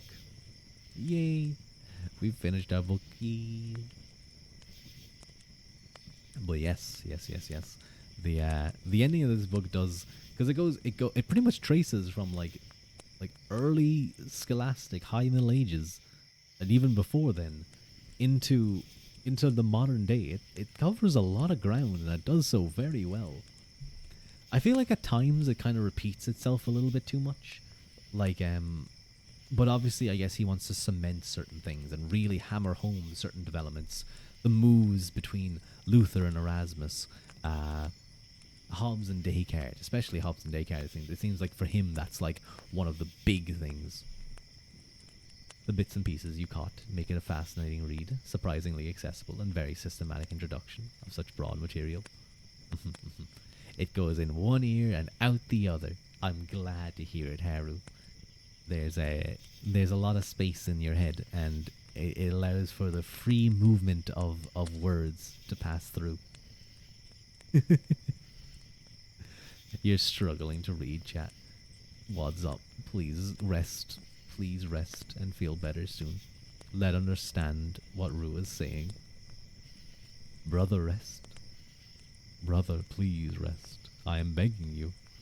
Lie down and go to sleep. Lie down and close your eyes. You are asleep before you join chat. For me, it was similar in parts. And there's parts of this book that I struggle to understand as well. Like, I'm not exactly well read on Kant or Hegel or like the distinctions of it. But yeah, there's so much in there that you could easily read through this book and be like, okay, I'm going to take this section. Hello, John Madma. Welcome in. Wait, why does it say first time chat? I'm pretty certain John Madden has come to my chat before. Mike's too dumb. No. Rua's big brain. He understands everything. I understand like a quarter.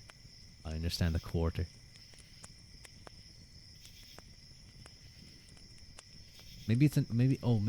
Maybe you had to make a new account. Maybe that's the only way I can understand what's happening. Maybe you forgot your thing. You had to change your phone and lost everything. Oh no, that's painful. Well, thank you for joining. Thank you for joining again. The background, though, is that what it's called? Whoa, what is that background? That's an interesting background. Men. It is most certainly a men background. Naked men. You don't know that. You don't know if they're fully naked. You don't know that. You can't say that for certainty. I think I'm going to go and have a cup of tea in a little bit. This has been a long stream. This has been quite the long stream.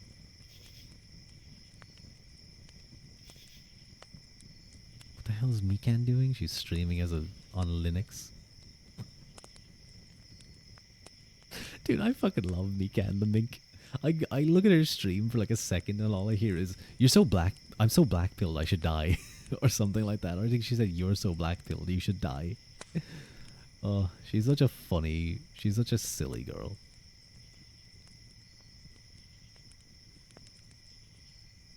Who would you guys like to meet Mikan the mink?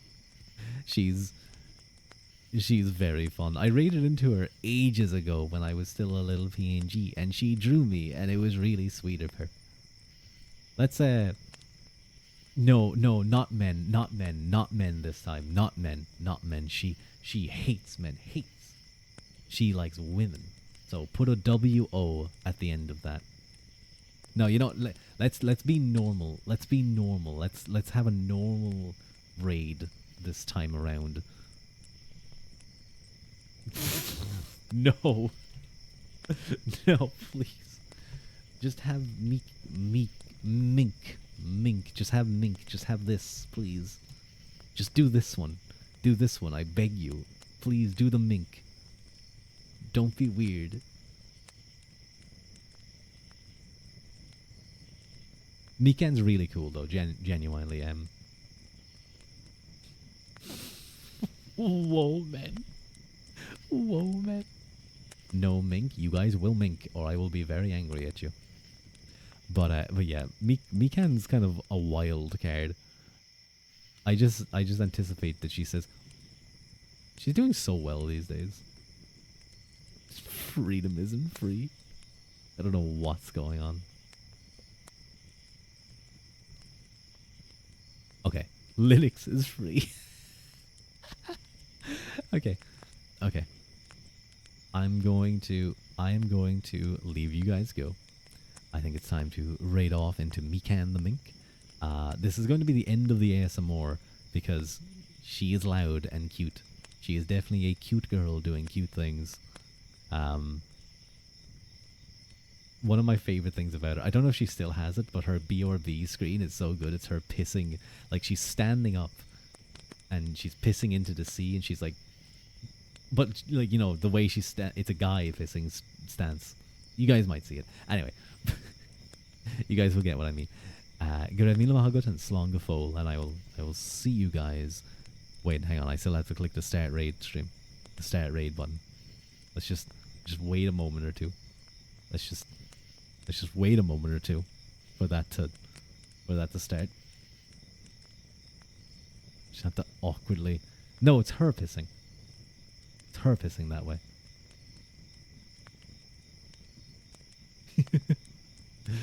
Okay. Gyda mila mahagot and slán go fóill. Grazie mille, Halcones, for coming. And thank you to everyone. Yes. The Mikan, the mink, is peeing. But I will see you guys later. Bye. Please be, just enjoy. Just enjoy the mink. Bye.